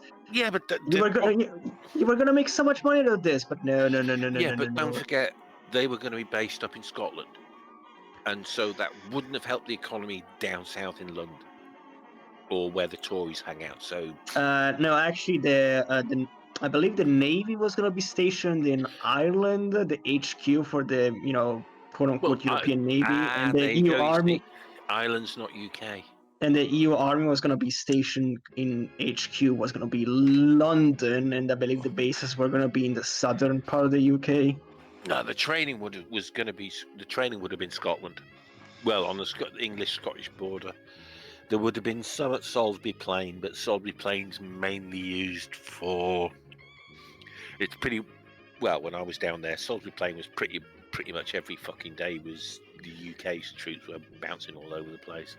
I suppose you got places like Lulworth Cove where the tankies used to train, and Bobbins. Seb is saying in the chat, it would have made the UK into a non-paying member of the EU. Yes. Well, there's our foot. Can somebody lend us a gun and some ammunition because we haven't got any more? And can we shoot ourselves in it, please? In fact, can you pull the trigger? Because we're excused bullets. Yeah, this whole EU army thing. It's like when you had handed the keys of it, I don't think you should be complaining that much. I would have been fucking happy with it. Oh, but then they're gonna use it against us. Hey, we have the keys. If we tell them no, you can't do it, then how the fuck are they gonna do it? Is Habib still here, by the way? He's been quiet. Yeah, I'm here. Okay. He's probably giggling in the background with his bottle of whatever. He's tired of Brexit. Well, I think he just finds it rather amusing. It is kind of amusing. Yeah, it is. from the sidelines. Oh, You're still laughing at us then. Okay. It would have made the UK a non-paying member of the EU. Yep, pretty much. Yeah, lots of money for defense contractors, lots of money for infrastructure. Okay. You know, we're gonna be paid. Let's have a look, shall we, at the responses from the Party of Reason. The people who are trying to save us from ourselves. Let's have a listen. Brexit party. Another traitor bites the dust. Justice for the 17.4 million. Who is this? Who is this? Just somebody called Keefe by 3 years Av. Where? Well, she tweeted this out. Okay, I have resigned from the cabinet and surrendered to the Conservative whip. We can go through some of the replies. I'm sure there's some reasoned debate in here somewhere. Go ahead. Let's see if we can find it. If you squint hard enough, you can find it. You need educating. Oh no. Anything to undermine someone who is trying to deliver what the people voted for, eh, Amber? We knew, spelt N-E-W, you'd turn, we warned. We knew you'd turn, we warned. Oh, there's a full stop there. No? You don't want a full stop? Okay. Boris Johnson, not to trust you. Full stop. You know they exist then. Okay. Once again, the plebs were spot on. Okay, good loyal conservatives who colluded with foreign powers in order to get a bill through that hinders the PM in Brexit negotiations. Oh yes, definitely good and loyal. Sheer hypocrisy. Yeah, you know, Rick, negotiations, they've been shouting at us for, 3 years, and now they're walking away. It's like, it's not really negotiating. What negotiations has the UK shown? Okay, Theresa May, she did a bit of negotiating, but the extremists, they never wanted. Well, actually, Rick, it was David Davis who was doing negotiating, and his negotiation strategy was bang his fist on the table and saying, we want everything for free, and if you don't give it to us, we'll leave. No, and just smile and wing it was his philosophy. Just joke around a lot. It's the conspiring with foreign governments is the bit that gets me, because we're part of the EU. It's not really conspiring with foreigners, conspiring with a club that we're leaving. That we were leaving. Yeah. And you're refusing to pay the bill as well. Well, it's not even a club. It's more like a market stall. That's the thing. It's not a club. It's a fucking market stall. And you paid up for 6 months. And you want to leave in 2. Well, fuck off. Fuck off then. You've lost your... You don't want to be here, then go. Off you go. And they're like, well, I want my money back. Yeah. What money? Fuck off. Oh, do I still get a discount? No. Well, I'm just going to set up my stall. I'm getting somebody else in. Who's going to pay the fucking way, you twat? And it isn't going to be so arrogant. Yeah. All you've done is bitch. You've got the nicest spot out of all of them and you still whine. Fuck off. Bitch and not even show up half the time. Oh, jeez. Like, seriously, the kind of absenteeism that the UKIP and now Brexit Party have done is like, they're not listening to us. It's because they're not showing up, Nigel. Actually show up for once. Oh, don't. That was just embarrassing. It's one of those things you really want to go and... Sorry, I've just got to... The Secret Barristers posted up a meme of...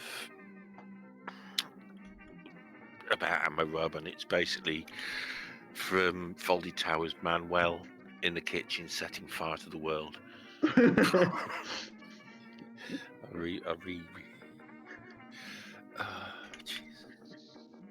And his comment is, "Oh, Dominic." So yeah. So I'm. Is Parliament closing? Is it not now? I don't even know. I don't know what's going on anymore. Well, he's announced he has, and he has to. He can shut Parliament, but he still has to go to. He still has to turn up to the EU by the 31st and say, "Please, can we have an extension? Because we're really screwed." And in fact, I think that's by the 17th. But once it's passed by law, I think that they're going to have a no. I mean, this is another thing he was planning: a no confidence vote in himself. Which is even more. Luca, this was the plan. How do I get around having to go to Europe? I'll have a no confidence vote in myself, and that way he only needs a simple majority as opposed to the 60-40%. But the thing is, Jeremy Corbyn has turned around and said, well, if he decides to have a no confidence vote in himself, we'll have a vote and say, no, we're confident in your governance. just so basically, this is the most ironic part of it. The Prime Minister has no confidence in himself. All the opposition do have confidence in him. So he's going to lose that one as well. It's just ridiculous. It's so funny. It's like playing chess with a drunk person. It's like you're just laughing there. Oh man, it's a no confidence vote on yourself. Hey Boris, how about you just resign and that's it? Well, that's the thing. That's basically all he's going to have left. Resign before you kick. I don't think he's got it in him to resign. No, easy go. Let him. I had to be grateful for my fellow people from the city that I live in.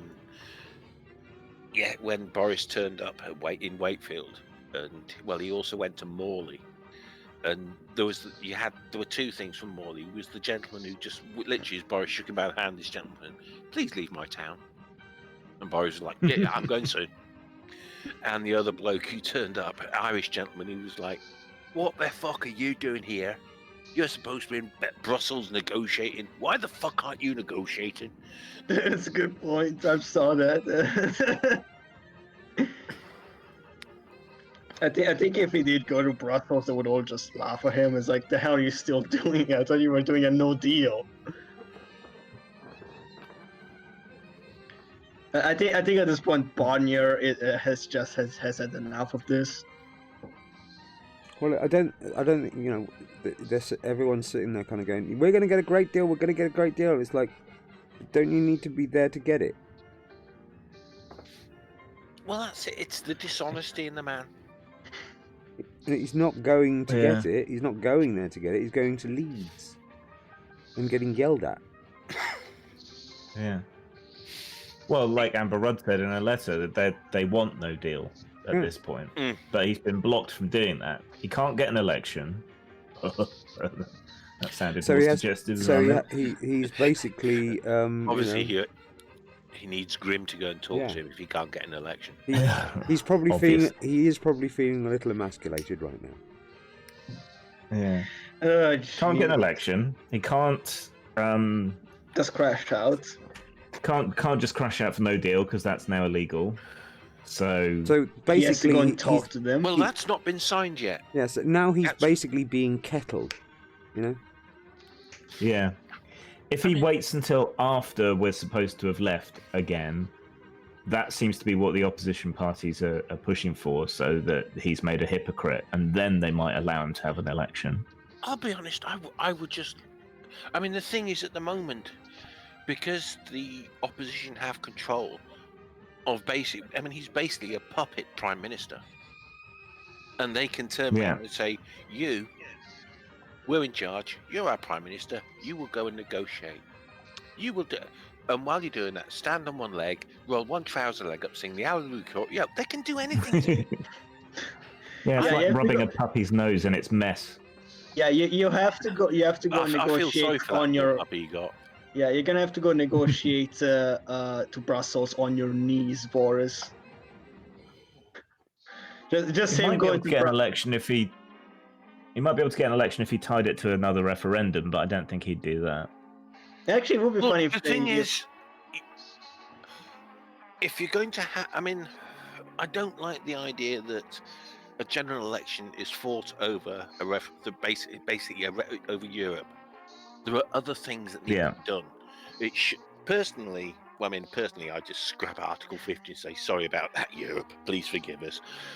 But most people wouldn't like that. So what I would think what they should do is say, you can have your general election, but we'll also have on the same day, so that people aren't too inconvenienced, but separate, another referendum. Yeah. And it'll all be down to him, because Boris's name, it'll be down on Boris's name. The fact that he was forced into it because, unlucky mate, he didn't just, his majority was down to 0, and then he made it even worse. It's now to -29, to be perfectly honest. Which is quite funny. I would love if the actual parliament would tell him you have to go to negotiate to Europe on your knees. That would be quite funny. You just see Bonnier just come on, stand up. No, I can't. I'm being forced to. It's illegal for me to stand up whilst negotiating with you. And yes, so actually, and they actually have to sit down on the floor. It's like, okay, we'll just sit on the floor then, since you can't. Or they have to pick him up and put him in the chair with him on his knees. That would be funny. Oh shit! I have to go take a piss. Oh fuck! Here's a You're enjoying this too much. Actually, it would be really fun. I would love to go there, and then force Farage to watch it and say, "See, this is what your country has become because of you." I'll be honest. If it was any other country, if I was watching another nation do this, and I can't think of any in Europe that would be this stupid, I would be laughing. I'd also feel sorry for them, but I would still be giggling slowly in the corner. And the only thing that keeps me out of total anguish and despair is the fact that I look across the lake and the pond and go, well, maybe we're not quite that bad. I mean, have you noticed that the coincidence? You have a man with an atrocious haircut, a serial liar, can't keep his dick in his pocket, and both are leaders of 2 of the major countries in the free world. Yep, which have UN veto power. In fact, I could even add another one. Both were born in New York. Yep. At least Boris doesn't have presidential powers and immunity, so yeah, that's something. I mean, if he keeps breaking the law, then yeah, toss him in jail. Like, enough of this. So all this brinkmanship's getting really boring now, isn't it? Yeah. I mean, look, it's been boring for what, 2 years now? It's like, look, just here's a simple thing, Britain. Pick Boris, pick Farage, pick Rees-Mogg, stick them in a jail cell together. And there you go. He's trying to treat Parliament like that little boy that he was playing rugby against. I think. Oh, God. I was waiting for Luke. I always think of that. Always? What, in your dreams? Whenever he's mentioned, I just remember him bowling over that poor little lad. Yeah, and he was actually just going, yeah, I did it. It's like, you just tackled a child. What the hell is wrong with you? That's like that, you know, it's like that scene out of Monty Python where, you know, he's like kind of going, well, you're going to have to face the masters this afternoon. To that kid. And it's like, oh, shit. Here comes Boris. Actually, you know, whenever I think my first thing with Boris is the Eddie Mayer interview.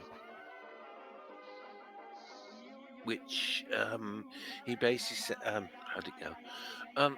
You tried to get a friend of yours phoned you up to get the address of a journalist so you could get his legs broken. Yeah, you're a nasty piece of work. I remember that one, yeah. It was just, I mean, one of the best. And Boris, I will give him this because you have to give credit sometimes. Boris did turn around and say afterwards, Eddie Mayer was quite fair. He was quite right to ask me these questions. Yes, because he had been absolute turd. And still he got elected. I blame London. You voted for him as your flaming mayor. Yeah, and then we found out what he was like. And you had your warning. You had him. Your Oh fault. man. In an interview, I also love that he says that in his spare time he paints buses on crates. That's like, oh man, that was the most awkward Makes interview. a Oh, change from painting bullshit on buses. yeah. 350 million to the NHS. That's not happening ever. Just like to say, good line, Habib. What? I'm looking at your meme tail. Oh yeah, line. Twitter. Yes. Well, what does it read? Don't be so cryptic. Jesus, we're on live TV right now. Millions watching. Right, sorry, Keep billions the audience people. in mind. Habib has received a tweet of a girl a meme that says a child going duh, and the quote underneath it is "I'm not an Arab," and Habib has replied, "No, you're a moron." Yeah, it started with this hashtag that ex-Muslims are posting, and it's awesome without Allah. And I was like, yeah, I tweeted something like, yeah, I'm awesome without Allah because I learned how to hate from Islam, and now I learned how to love. It's a completely different thing. It's not And this love. this Habib. guy is like, he replied to me with, "Huh, LOL. You just never been in those circles of people. Islam never taught me to hate others like the Jews. Probably you're just an Arab, and that is why." Nice. And I replied to that. I subtweeted that. It was with like, "Oh yeah, I'm not hateful." And like, and if you Arabs, and he replied to me, "But I'm not an Arab." He's from Malaysia, by the way. So I replied with, "Yeah, you're not an Arab. You're a moron." Habib, it's not love, it's love. By the way, I mean, if you can get Grim No, to say you it, because idiots. he's got the voice for it, Love. I've made a mess. Nurse. By the way, I put in the side chat a tweet from Britain Alex, which shows that if there was a general election held after 31st of October 2019, Labour would have 28% of the vote. The Conservatives 26%, Lib Dems 20%. The Brexit Party would have 17%, and the Green Party would have 4%. Well, like I say, I do believe that what the Brexit Party will do is, or the Conservative Party will do, is basically ship in Brexit MPs into the places where, they will stand as Tory MPs in the seats of the 21 who have gone. Now we're not doing that. Well, it's not 21 anymore, is it? It's Amber 22, 20. I think it's 24 now. I forgot, Joe Johnson as well. Yeah, I think it's 24 seats there. Wow. And I do believe Farage will be one of them, which will be even funnier when he loses again. And hopefully the Dolphin will win. That will be even funnier. Can you imagine? Yeah, So what was? just the two of them in a debate. That would be quite funny. It's like, you're being beaten by a freaking dolphin, Farage. I think there's something wrong with you. And now we have the maiden speech for Haddock Eaters West. That sounded Coming like in Donald second. Duck. I've got a cold. You had a cold.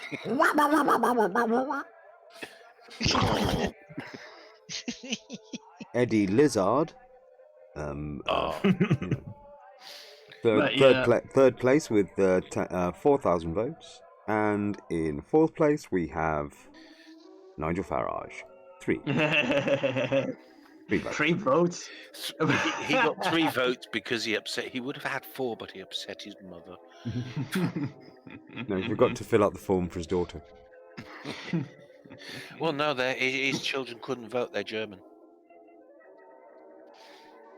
They're half German, aren't they? They have German passports. They don't have British passports. Do they not? Well, it would be they'd be better off that way, wouldn't they? His ex-wife, wouldn't have it. She absolutely loathes him. I bet. She's met him. I do remember that he was getting done, or he was taken to court for lying in something in the it was in Hamburg, St. Pauli, that he applied for the passports. When he applied for the passports, he made there were irregularities on his application, so he was going to be done. But I think that's another one of those things that just kind of got by the by passed over. He was going to be done for what? Does anybody know the story? It goes back a few years. Basically, he was going to get done because he basically lied on the passport applications. In fact, that could have been I tell a lie. I think it was for his passport application. He applied to be a German citizen, or applied for joint passport with because he'd lived in Germany for a certain amount of time, and because his wife was German, his children are German, so he applied for passport. But I think he got turned down, and was going to be charged because he lied on his passport application. Bit rude. Isn't it funny that all these you have to respect the law foreigner people also are the ones that Britain had the biggest criminal record? Tommy Robinson is the prime example. Please, do we have to bring up him?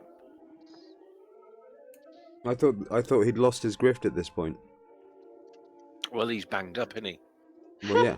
So. Which is part of his grift. So Well, regular imprisonment does him some wonders. people are saying that he should become an MP because he's the only patriot left in the country. I'm not certain if he can, because of, funnily enough, because he's been in prison. I think you have to. It's like when you come out of Nick, you have to have. It's like time served, time expired. You can't just come out and do this, that, and the other. There are certain limitations of what you can do. I think he's allowed to vote, but I'm not certain he's allowed to be an MP or apply to be an MP. But yeah, there are people who do want him to be freed from jail and become an MP.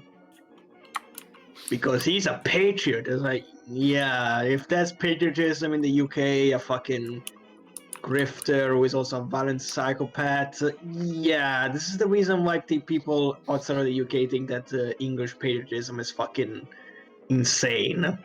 He's not a violent psychopath, he's just misunderstood. You're disqualified from becoming a member of the House of Commons if you've been found guilty of an offence and sentenced to more than 1 year in prison. Well, that's that. And are currently detained as a result of that offence. Once you're released from prison, you're not prevented from standing for election as an MP. Technically, you're also able to stand for election while you're in prison, so long as the sentence is 1 year or less. Which is less restrictive than it is to be a councillor. A local councillor. He could be an MP. I was going to say, because Bobby Sands got elected as an MP whilst he was on hunger strike in the H blocks in the 80s. Was it 70s? Probably. And he died before he could take... He died... No, he just died of starvation. Speaking of, Sinn Féin have suggested kind of obliquely that they might actually take up their seats to block any. Finally? Yeah, no, they did this earlier this week. I forgot that. That was amazing. Yeah. I actually broke that to James O'Brien. Me, I got a net. Just received this from Sean. And they've whoa! And they've said they'll work in a pact with the other opposition parties to block any Tory or DUP wins.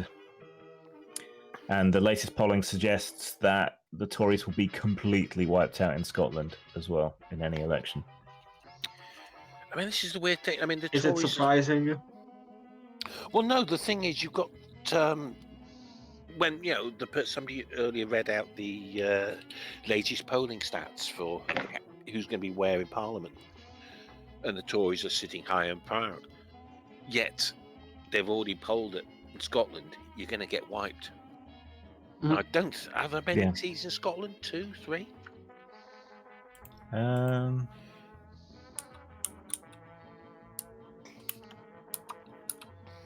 I know I'm being lazy because I'm actually asking somebody else to do what I should be doing, which is looking it up. But Well, because Ruth Davidson kind of quit, didn't she?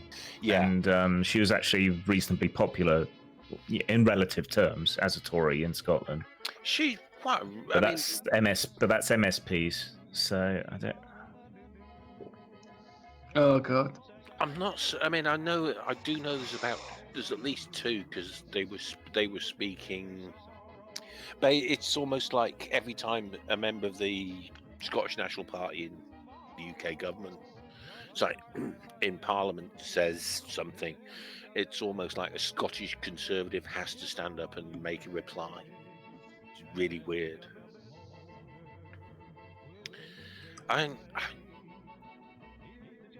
It is one of the. Do you watch much Parliament UK TV? No. Oh, you want to? It's hilarious. No, I don't. It's hilarious I've counted- for small bits. It's hilarious, but no. If I've counted this right, there are 13 Scottish Conservatives. How many? Wow. That's still. Yeah, it was one of the biggest in years, decades, maybe even. Yeah, the SNP's 35, Scottish Labour's 7, Scottish Liberal Democrats 4. And yet we have people saying, "Oh well, the Conservative Party are going to still get all these seats." Well, where from? I mean, Where are you getting your polling data from? The fucking well, this is neo-Nazi groups. I mean, I come from a city that voted Remain. So if you walked around my city and asked did the polling questions, you'd get a completely different answer from if you go round, say, South Wales that was very strong Leave. It all depends where you ask the questions and also how you frame the questions. Yeah, Which is well, why it's been polls fairly are- consistent across. It's been fairly consistent across recent polls, and some of them are done by actual proper polling bodies. But a lot depends on how the vote spreads out. So, There. Well, I mean, Well, with any luck, the Tory party will just die out of its own hubris. Well, this is it, and it's not just across Europe, across America as well. You have a very nationalism stroke far rightish people are making strong comebacks. You look at Orban always fun. in Hungary. That bloke is Salvini in Italy. You get a lot of this with wealth inequality. You always do. Because what you do is Well, you basically in- get the poor majority to hate a minority. Well, yeah, And you blame. that way you blame them for their poverty rather than the people that put them there. It's just a go-to. The people who put them there are now rich. So they can afford to buy advertising, they can afford to buy stations, radio stations, TV stations, they can afford it all. So they do. You've been reading James O'Brien book, haven't you? Well, it's not that. It's obvious. It's been going on. He's only 5 years older than me. I mean, you must have watched this happening. Jesus Christ. yeah. Oh yeah. This is the pattern, Just got to nip to the corner. 2 seconds. And they go with the sort of I suppose they do it, the really big sort of pop labels would go around and buy up all of their fucking records so that they look like they're selling loads. So all the kids kind of go, oh, what? This is popular, is it? Yeah, or the way the Scientologists buy up L. Ron Hubbard's books. And so they make this, Yeah, I mean- this kind of fake society where people really feel like that, you see, and then people sort of, conformists that they are, follow suit. So they want to keep the herd together. In my country, though, Salvini fucked up by basically making the coalition collapse. And the funny thing is, when he left, and now we have a new government, basically, we didn't go to elections, he's not crying. He's like, please take me back, please, please, because he's no longer Minister of the Interior, and he doesn't control the police force, so he can't, put up his draconian bullshit anymore.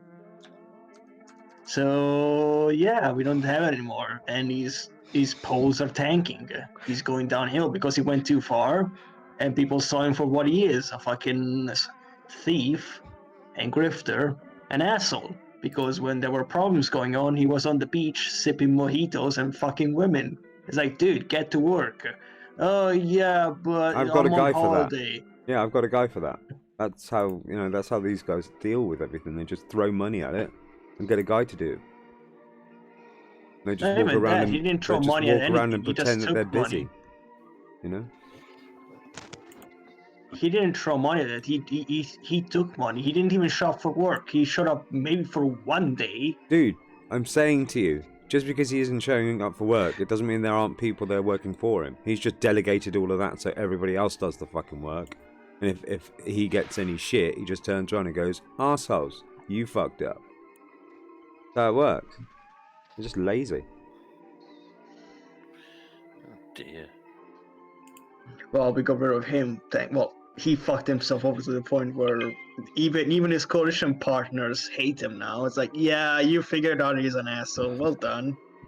Oh, We figured it out a long time ago. It took you guys a year with him?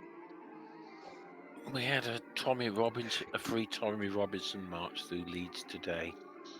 Oh God. I'm just trying to. I can actually count them all. 38, maybe. This is pathetic. Yeah, because we had in literally the hours. I think when did Boris announced his proroguing of Parliament at about 2 or 3 o'clock in the afternoon? Come 5:30, there was about 1,500 people in Leeds protesting. At the same time as everybody did in London, which isn't bad going for like a couple of hours' notice. Did you see this tweet here? I despair. I really do. This is quite a good one. I'm putting it in the open house thing straight away. Like a good boy. Yeah, but it's too technical for me. I'm old, you know that. And tired. And useless. And Oh, Holy shit.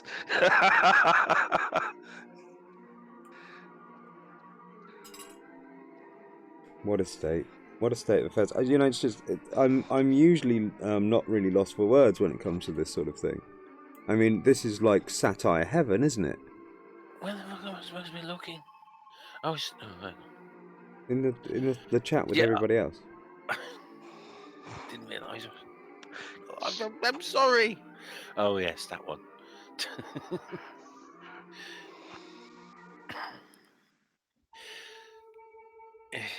You're doing it. Are you working it? We're just waiting for him to get through. I'm actually thinking of what he's You know what he's saying now is, and I would like to ask somebody over there to walk my dog because I need somebody to walk my little new puppy. Okay. That was a brick with Rizzler wings, mate. Anyway, Hello, you. So my cat's just turned up feeding time. To be fair, there should be a Rees-Mogg on the left in that yeah, picture. I was thinking that lying myself across actually. the entire Yeah. bench. Yeah, just like lying there. Sort of, I'm surprised nobody's done sort of like that. That kid spinning around thing. I can't remember the music that comes with that. Just have him doing that. But still, when that kid spins around in that go-kart and then somebody's made like a huge music video out of it. Just imagine Mog doing that.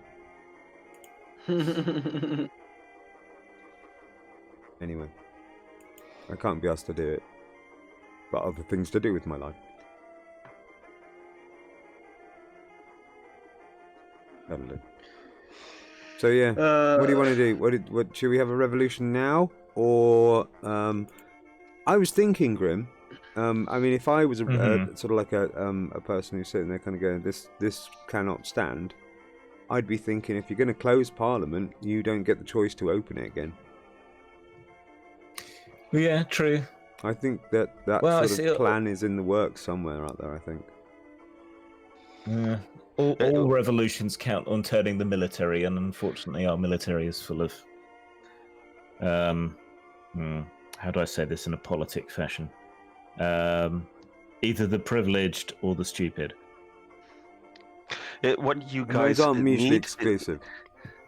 what you guys need is a second glorious revolution, so just invite the Dutch back. Look, my family did our part. We decapitated a king, and they only went and reinstalled one. So, yeah, I'm sitting this one out, all right? Yeah, fair enough. I'm just saying, you can always invite us back. No, I think you could actually, if he does basically close Parliament, if people stopped anyone actually opening Parliament again until Boris was gone, I think that would be that would make sense. You can't be doing this sort of thing anymore. This is the we have all these century. unadorned lampposts. Yeah. Now you're getting into it. Well, that's what. It's your bad influence. Well, yeah. There's all those people. I think they were outside Westminster Station, weren't they? Protesting, if you will, yelling. You know, there's a lamppost for you, isn't there? Yeah. I must admit, the moment I saw that, I thought of Luca. I was thinking the same thing, yeah. Yeah, you're in the same mentality as these people, Luca. Be careful. Tread carefully, sir. Or you step on, well, it seems people's faces just to teach them a lesson. Back in a moment. Well, you know, the Italians make very nice jackboots, so the temptation's always there. The guy I mentioned earlier, John Mann, the Labour MP who's resigned from the Labour whip, has joined. Not only has he joined the Tory party, which is disgusting on itself, but he's become the Tory party's anti-Semitism czar. Oh my God! Seriously? Well, he is Jewish, and I mean, this is really bizarre because before he became the Labour leader, or the leader of the Labour Party, one of the things that Jeremy Corbyn was known for was his defence of minority groups and protecting a Jewish cemetery in London that was in the constituency of a certain Margaret Hodge, who is a fierce critic of Jeremy. And he complained about basically, you know, it's a cemetery, it's Jewish, it shouldn't be getting bulldozed just to build a block of flats on. Since he became the leader of the Labour Party, he's suddenly become anti-Semitic. The latest one, there were 4 people who abused. I can't remember her name. She left the Labour Party and joined the Lib Dems. Jewish lady, and the 4 people who have now been convicted of anti-Semitism and hate crime type things, they weren't actually Labour Party members. Now there's a shock. Right. I mean, don't get me wrong. One person is one person too many for anti-Semitism. It's just, yeah. I mean, I'm sorry. You should. Well, how dare you support Palestine in a very slight way? How dare you? Well, let's be honest. Don't hit. You can have your disagreements with Palestine, but Obviously, using white phosphorus on them, which is illegal under the United Nations Convention on Human Rights. Yep. Civilians. It's also a banned weapon. Perhaps let's just go easy. Just tone that bit down a bit. Yep. What are we doing now? Sorry. Whose fault is it now? Moaning on. It's always my fault, you know. It's always Canada's fault. Blame Canada.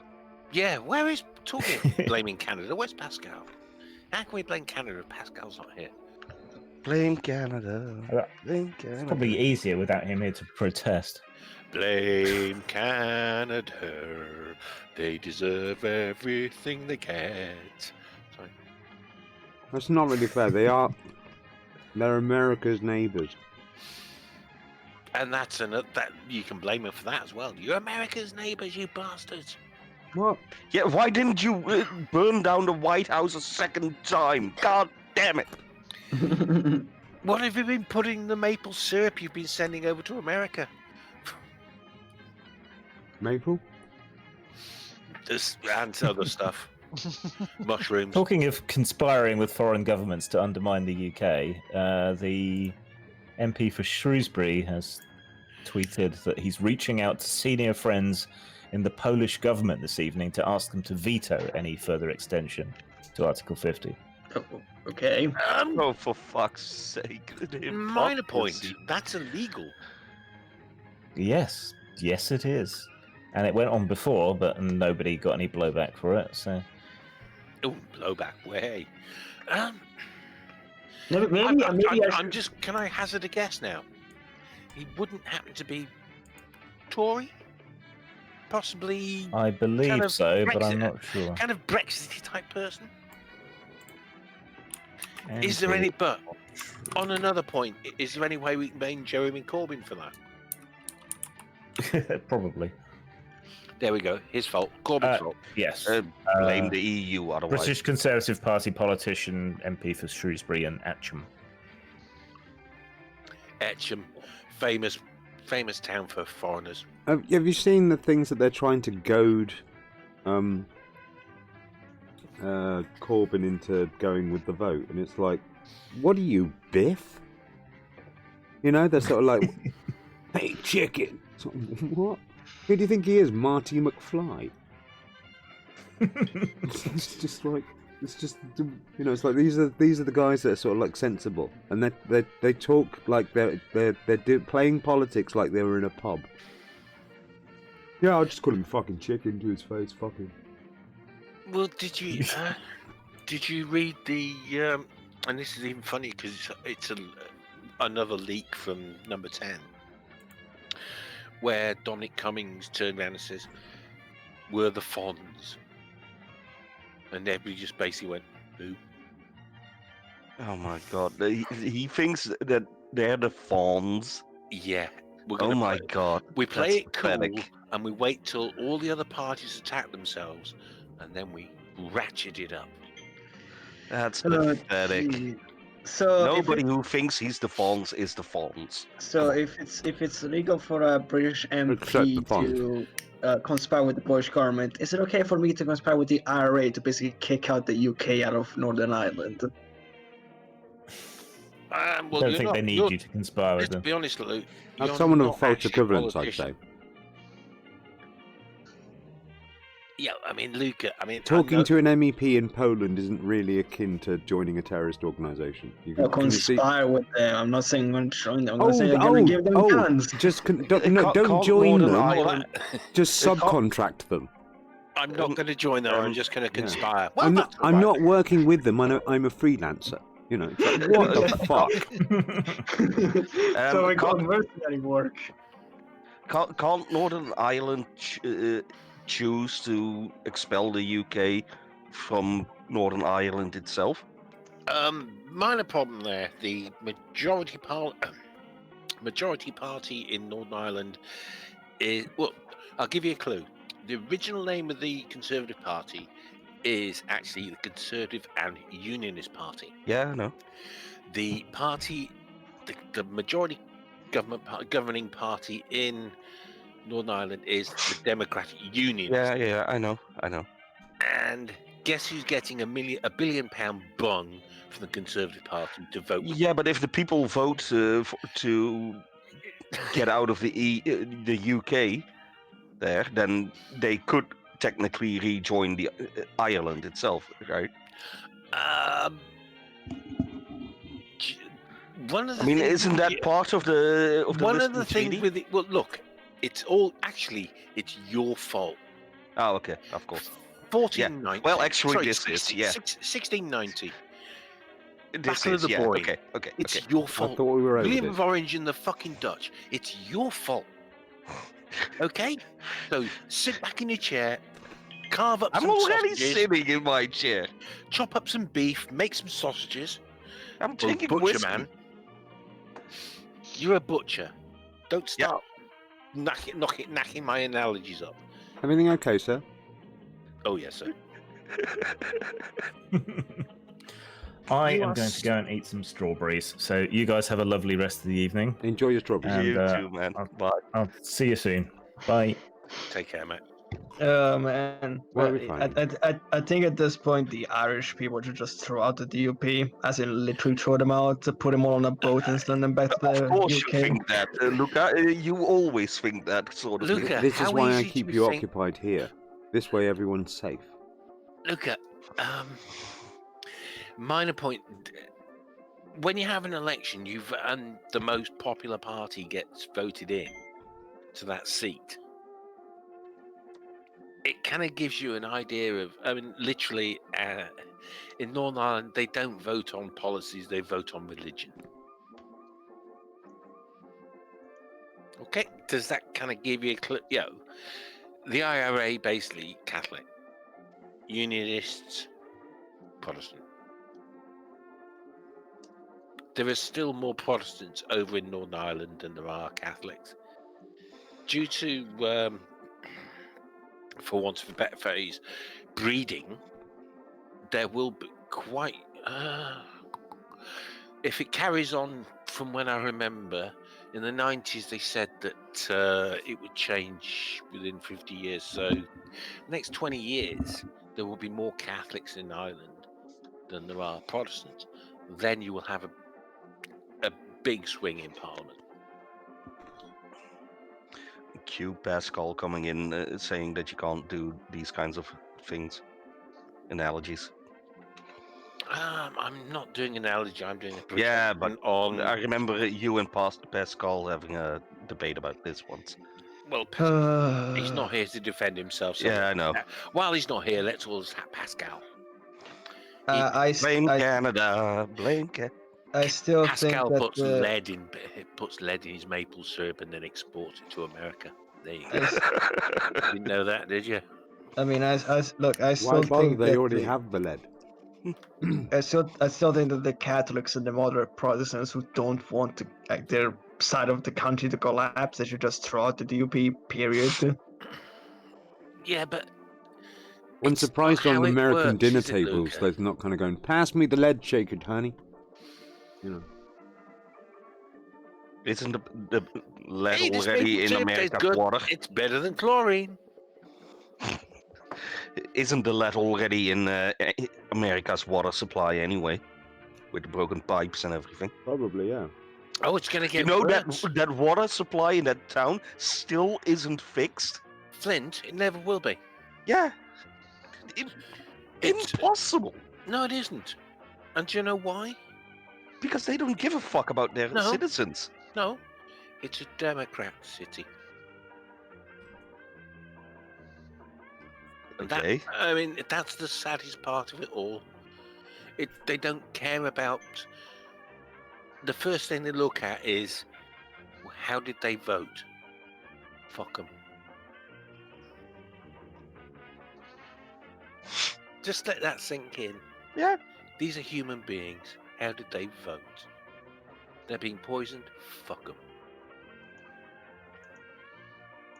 It's insane. If something like that were to happen in my country, and it would take this long to do something about it, the government would have fallen 10 times over already. A national Not a disgrace for anybody else. doubt. I mean, I think that it also happens in the UK when the Tory party is in charge. They just cut all funding for all Labour voting areas. No, they've cut funding for everybody. Except London. Well, I'll when London they, sort of pays for itself, that's the thing. when they started the fracking thing, It was done on a north-south divide. The north of England being predominantly more Labour than Tory. And I've mentioned it before, there's a place near me that's down to be fracked.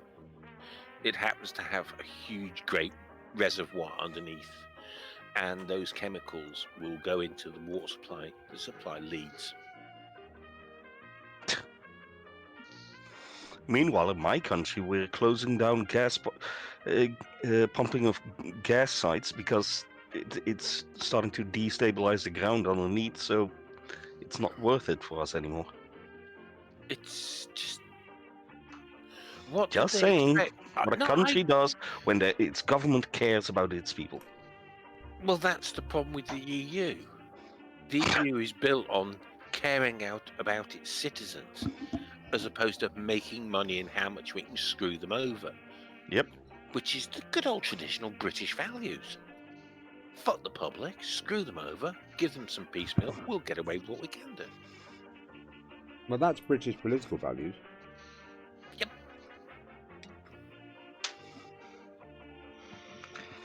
Oh man. So how is the city, as in London? You know, how is the representative of the city taking this whole mess? Is he still tearing his hair out? Who? Sorry. You know the guy represents that little bit of London, that has all the corporations and banks in it. You know, the Oh, city. the city of London within London. You mean that little bit of London? Yeah. Oh, They send a representative to Parliament. How is he taking this? Is he still tearing his hair out? the City of London and Westminster MP, who's I can't remember who is that, but I know that the person who's going to chat. It's been a Conservative seat for God knows how long, but the person that they think is going to best fight that seat is Chochmah, who used to be a Labour MP, who then went independent and is now Lib Dem, and he's going to be the man who's going to win that seat. So basically, good luck with that, Chochmah. Mark Field, the cities of London and Westminster. It's a fairly safe Tory seat. Put it this way, if he loses, there will be no Conservative Party. Well, given what the Tories are doing to basically screw over the city, then yeah. I'm sorry, I just... You say that, but look at... Yeah, he support... Well, you know, this guy, Mark Field, supported the UK remaining the EU, and supported Jeremy Hunt during the 2019 contest, and then he left office, because Boris Johnson won. He was also the Minister of State for Asia and the Pacific. So there's that. Has he resigned? No, he didn't resign as Minister of, as the MP for So London and basically, Westminster. he voted with Boris. Is what you're saying? No? No, that's not what I'm saying. I'm saying he resigned as Minister of State for Asia and the Pacific. When? But he's 25th of July 2019. So he's basically... But he's still a member of the Conservative Party, therefore he voted with Boris. He has gone Brexit. Anyone who's voted against Boris has been basically roundly thrown out. And he's still lost. I mean, he supports the UK staying in the EU, so, you know. He doesn't support it very well then, does he? Really? I mean, can you kick out the Minister for the City and Westminster? Yes. Right. In order to... The MP has got to have committed a crime, and then his constituents have to do what's called a recall vote. They need 10% of those people to be in favour of the recall vote. Then they hold a new by-election. I just happened to read that up a few weeks ago on a Labour MP that did the same. This guy's been in charge of that since 2001. No. Jeez. Whoa, you're breaking up. F5, mate. Can you hear me now? F5. Can you F5. hear me? F5. F5. Hold on. F5. Right, while he's gone, run away! Sorry. Okay, is this better? Yeah. All right. Now I was just saying that Mark Field basically has held that seat since 2001. So he's been 18 years over there. Yeah, so it's quite a safe Tory seat. Seriously, it's in order for the Tories not to win that seat, you would have to see. Can you look up his majority while you're looking at it, or is that? His majority is 8.1%. That's not a lot. I think it's more likely to be 8.1 thousand. No, it's 8. It It's says a here wi- 8.1%. It is actually quite a lot when you think about it. Okay. All right, first past the post. Even if you have even if you have 1 more percent than your rival, then you get the seat for some. Even if you won with like 1.9%. No, one vote. And seriously, I think if you look at, I'll look it up. Amber Rudd, I'm certain she got in on literally it was something like 1 vote or 2 vote. It's one of the rare times where the straw vote came in, which is basically they count the vote twice, and if it's still the same, the 2 persons literally draw a straw out of a bottle, and whoever has the large straw. No, that's how they decide it. This is ridiculous. It's absolutely ridiculous. The EU is undemocratic and they're silly, and you guys do shit this way. Yeah, we just flip a coin. Might as well.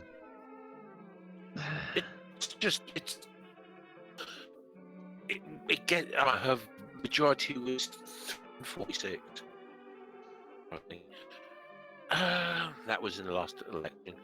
There is somewhere, I can't think it was, but in the last election, there was a straw vote. It was a straw poll, and the phrase comes from, whereby the votes were tied. Well, what do you've got tied vote? You can't have 2 MPs, you can't have no MPs. You can either toss a coin, which is 50-50, or you have a big, it's not 2 straws, it's a... Is he breaking up for you as well, guys? Yes. Yeah. Yeah, I thought For so. me? Yeah. I do apologise. If somebody had told me, I'd have done something about it. Hang on. Well, I wasn't sure what was going on myself, to be honest. You know. Oh, Just man, have a look at this, guys. You're straw. going to be able to read what's being said, but you just won't be able to hear it. Or at least anyone obviously listening will. Is that better? Oh, whoa, that's a bit big. No. What? I've changed. Am I better? Still roboting a bit. Whoa. What just happened there?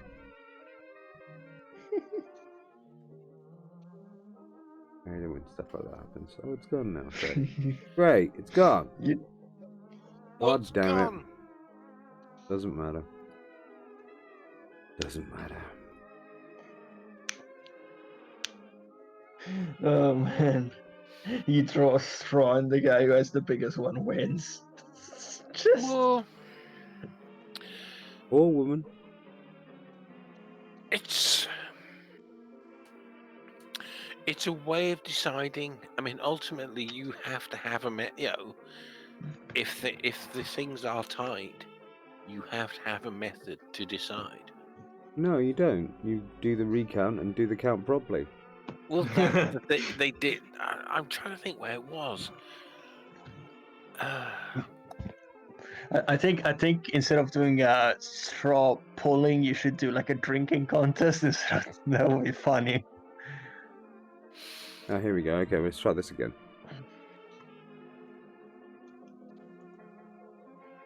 Why is the thing not... Why don't I see it? I can't move it around. Why is it not letting me to move you around? Ah, previous lock, that's why. Okay, I'm just going to get this set up. No. No. No, what have you done? Oh, that's what's happened. That's so weird. There we go. We got this here. A little bit of this. A little bit of that.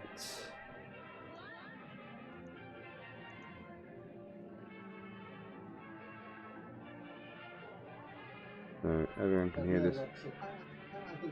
Oh, hang on. Let's hope this doesn't fuck everything up. Been pretty courteous. I mean, look, Gloucester's a lovely city, lovely people. I know a lot of people here this evening. There are many things which we'd agree on, some we wouldn't, you know, and that's the way it goes. I married a British man. You've wrecked my life and my 3 children's life. 20 years I've been here. I've been here more than I've been in France. Madame? Please revoke. I'm here to support these people because Brexit is a major catastrophe. Not just for me. I can escape. I can go away with my children. I don't know what my husband is going to do with that. But these people, they are stuck here. And you will now suffer the consequences for that. But we will. They will. I'm a French EU national. I've been in the UK for 21 years. I married a Brit. I've got 3 children. I'm a teacher. I educate British kids. Yum.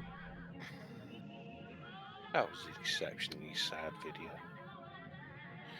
And sadly, or more sadly, it's not the first and it won't be the last.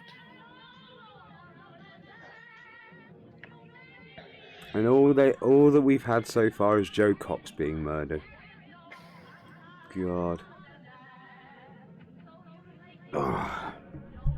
Come on. Come on, folks. It's time. I'm still not going to nominate Luca. My camera, my lens is fucked. But it's now a deadly weapon. It's like, why would you want to nominate me for anything? You can beat someone to death with that lens, I'm telling you. It's almost a kilogram, it's awesome. Or at least Sarah Fox, I don't get it. What are you going to nominate me for? Oh, well. Secretary of State for Homeland Security, I think sounds fairly reasonable. Why? We'll give you extra pasta. All you have to do is secure the motherland. Okay. You From can its have enemies within. free olives on a weekend. I see you thinking about it now. Olive, she's nice. You'll like her. Well, actually, if you gave me detention without trial for people, then yeah, I got a list. See, you know, all the people condition sorted out. All the people, He's just saying that, but he does actually have a list. All the people in jail that have stolen a piece of bread because they were angry, you get to leave. People like Tommy Robinson and his ilk, in. I don't care. You're all going in. You're horrible. Nigel Farage and his party, in. Right. Rees-Mogg, in. Right. With the murderers. You do know how long... Can I make a suggestion, sir? Yes. Can you build a bigger jail? You need to, seriously, either that or... No, we're gonna overcrowd the cells, but I don't care. Doubling up, right. Okay. No. And there's always ways to make room, isn't there? Yeah, just you get to sleep standing up. They sleep standing up. Period. And when they have to use the toilet, they all just turn around, not face the guy using the toilet. They have to form an orderly queue. I'm gonna have to rip out the beds and the TV to fit more people. So, yeah, I am gonna leave the toilet because I'm not a monster. They get to keep that. But, By the way, which one of you is the weakest? To be fair, Robin, I mean, he's got something British there. He wanted to form a queue. Well, when in Rome. Just build a wall around Liverpool or something and throw them all in there. No. No, give him somewhere rotten. Give him, Ben Becula. There you go, mate. Actually, I'm thinking maybe we could use those prisoners to build roads.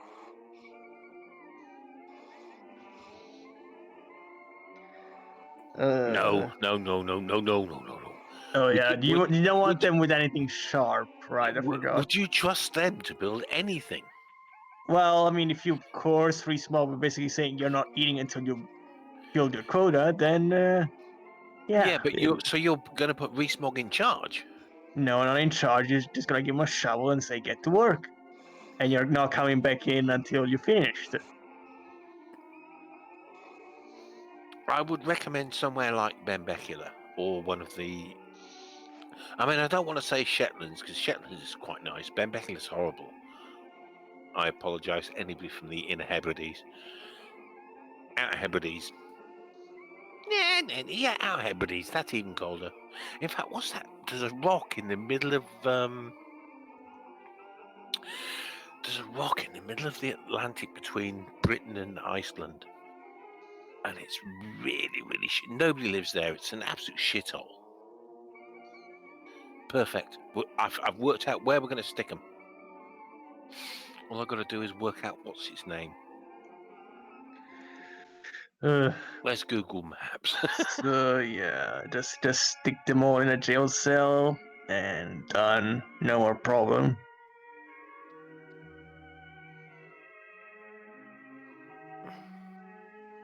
Can I also make a suggestion for the textbooks to teach to your children? Just tell them the empire is gone. Done. Now I think you're going a bit far there, lad.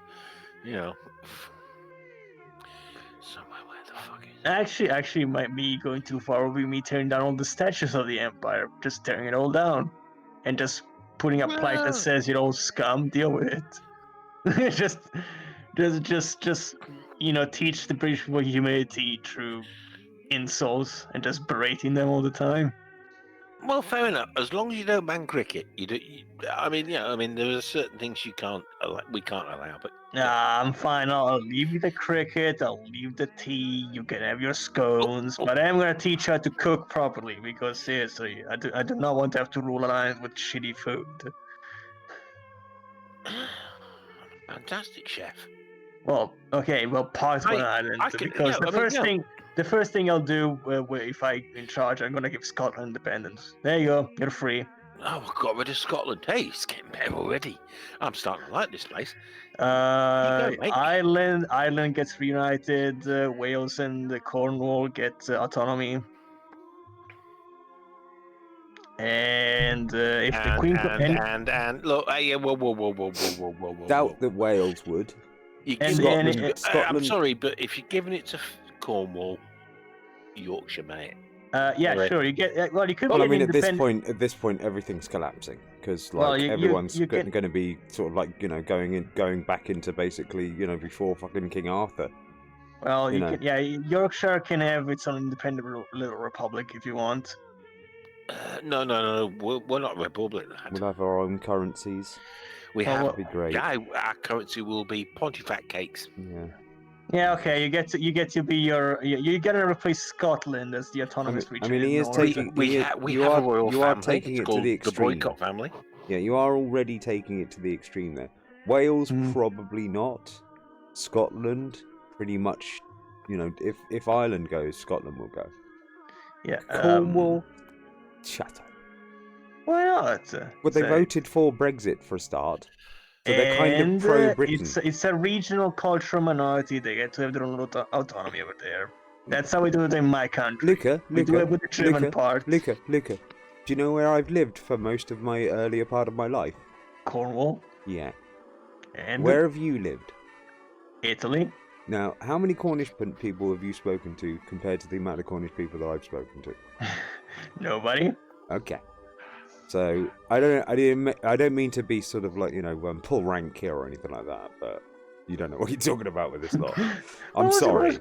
Well, Well, what's wrong with me? Robert, What's wrong it is with me giving fantasy. culture? What's wrong with me giving Like the free giving them Kerno, cultural? the free Kerno movement is basically a parody, virtually.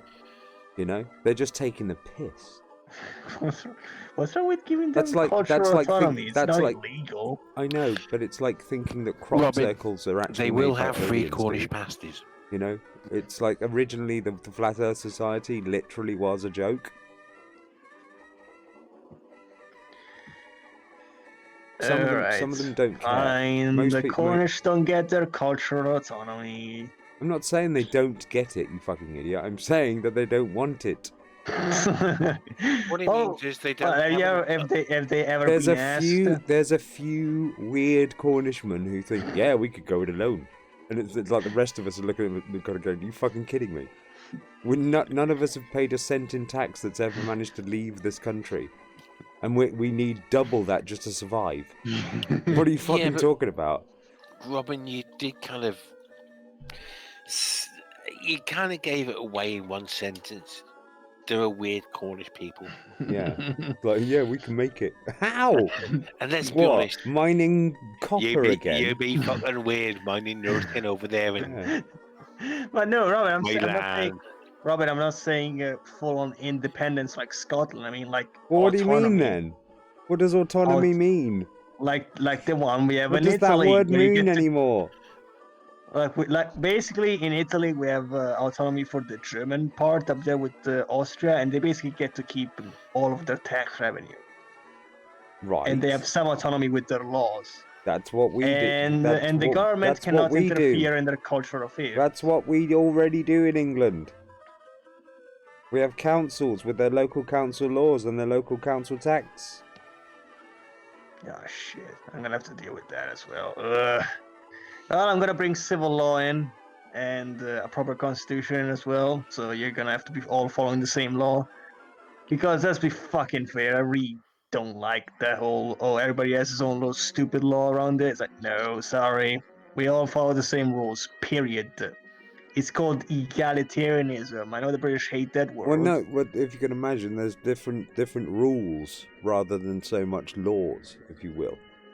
You know, they're dedicated to the actual place itself. Because, like, some places are landlocked, some places are at the sea. You know, so there's some places that have, you know, areas of cultural heritage, all kinds of shit like that. That's the autonomy you're talking about.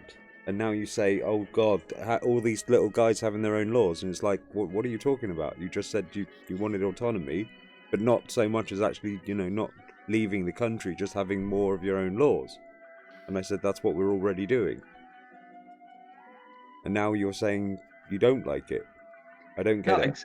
It's cultural autonomy is basically for your culture, for your education, for your heritage. Yeah. But not for some economic autonomy, but not so much for the whole, you know, kind of like, what's the best way to describe it? You know, you can't have a different law for murder or something like that. Yeah, It's like, of no, course not. Nobody has that. What are you talking about?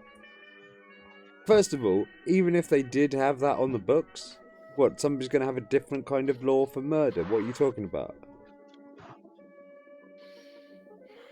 What, some of them are going to kind of go, murder's okay. Not okay, you just get a lighter sentence. Right. Well, that's got nothing to do with that. That's the courts. These are different institutions that run around in a country. You've got to understand you have your councils, okay? Local councils, you generally live off property taxes and fines for, say, you know, speeding, things like that, parking, all that sort of nonsense. And, of course, administering for, you know, planning permission and all the other things along that sort of a line. Okay, so this is... So people who are doing stuff in the local area are then sort of adjudicated upon by people in the local area who know the local area. And thus, you know, have certain ways of getting... For example, like I said, you can have areas where there's a lot of green areas, so that you're going to have laws specifically for like green area sort of council stuff. You know, national parks, that sort of thing. How do we pay for them? Crap like that. Hello again. No, like major laws like, is murder wrong or right? Yeah, that's going to be sort of on a national level, isn't it? Makes it easier for everybody. That's how it works. Hello? Can you hear me? Yeah, I get it. Okay, fine. I just wanted some response, please. But that's it, you know. That's the UK sort of in a nutshell. And then you've got obviously parliamentarians that are from those areas, not the council, but you know, local MPs, and they represent the area themselves on the national forum. So when those laws are being created, they get their say there. Duh. And then the Lords, of course, is just, you know, they're double checking, really. Send it back if it's bollocks. Which it can be sometimes. And some of these bills just end up in sort of like a limbo, where they just get taken up, taken back, taken up, taken back, and just eventually it just sort of sits there. Because there's other laws going in and out, and it just never gets anywhere. We literally have an administrative limbo for these sort of laws that just don't get anywhere. It's weird, isn't it? Bakura, I don't look. Rees-Mogg doesn't belong on the streets. Rees-Mogg belongs in a jail cell with 20 other people, mostly his mates from Eton.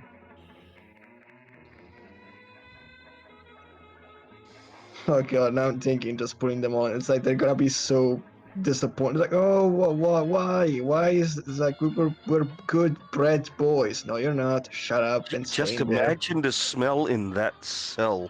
So Look, much condensed smugness. That's gotta smell. Yeah. But hey, at least I'm emptying the jails of all the people that are being wrongly accused. And instead of putting people who should be in there forever. Why not? I think at this point, if Rees-Mogg were to be thrown into jail, I think a lot of people would actually fucking rejoice. It's like, finally, that asshole is going to jail. If only that was true. Seriously, how do you British people like somebody with such a smug accent? Somebody with that equivalent accent in the Netherlands would be despised by everybody. Their political party would be ruined just by their existence. This is the thing. They still have an aristocracy and they still suck the dick of the aristocracy. They still think that's the best thing in the world.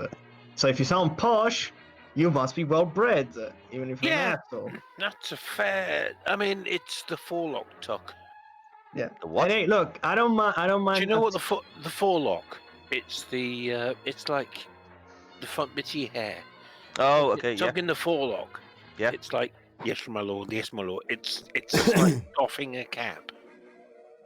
Apparently 40 kilograms of cocaine has been found in, oh god, ad blocker, damn. In Boris Johnson's house. That's what he gets in the morning. No. Boris Johnson didn't snort coke. No, this is in Barcelona. This is coke, and it turned out to be adverts. Go away, advert.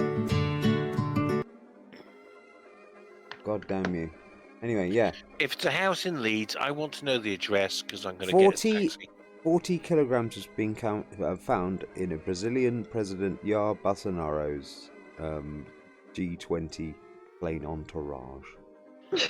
That's old. That was last month. Oh my god. Or was this another? And I'm not even surprised by this. I mean, come on, Brazil. Well, this happened last month or the month before. This isn't new. Yeah, during the G20. Yeah, unless he's done it again, which would even be funnier, to be honest.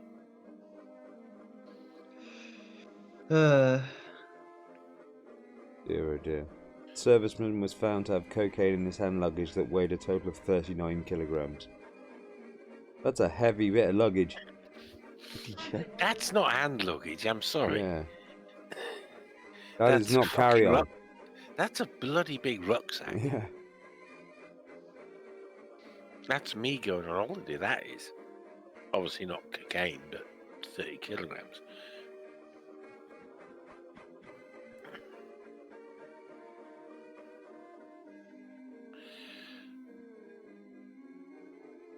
So yeah, we're gonna be crashing out, aren't we? I really don't know. I think it's the only way forward for the UK right now. Fuck off, please. It's not a way forward. It's the No, biggest I way know, back. but it's the only path that's They need their smack on the bottom. They need their smack on the bottom. Okay, Bakura said that that Rees-Mogg palaces should be converted to homeless shelters. Yeah, I would actually do that. And then send pictures of him and send him to jail and say, see, this is what the poor people are doing to your place, and just watch him cry. And just beg to be let out. Just all the facade of him being posh just break down immediately. It's like, there you go. See? It's not nice when it happens to you. I'm in a lot of pain today, guys. I'm going to call this a night. Don't mean to be rude, but it's somewhat distracting tonight. Really, I'm still in recovery, to be frank, and I think we're having a few growing pains today. So I'm going to have to take some painkillers and probably call it a night. Yeah. Ever so sorry. Thanks awfully for coming, but yeah, it's been a good one. Take it easy. Yeah. Thanks for having me on.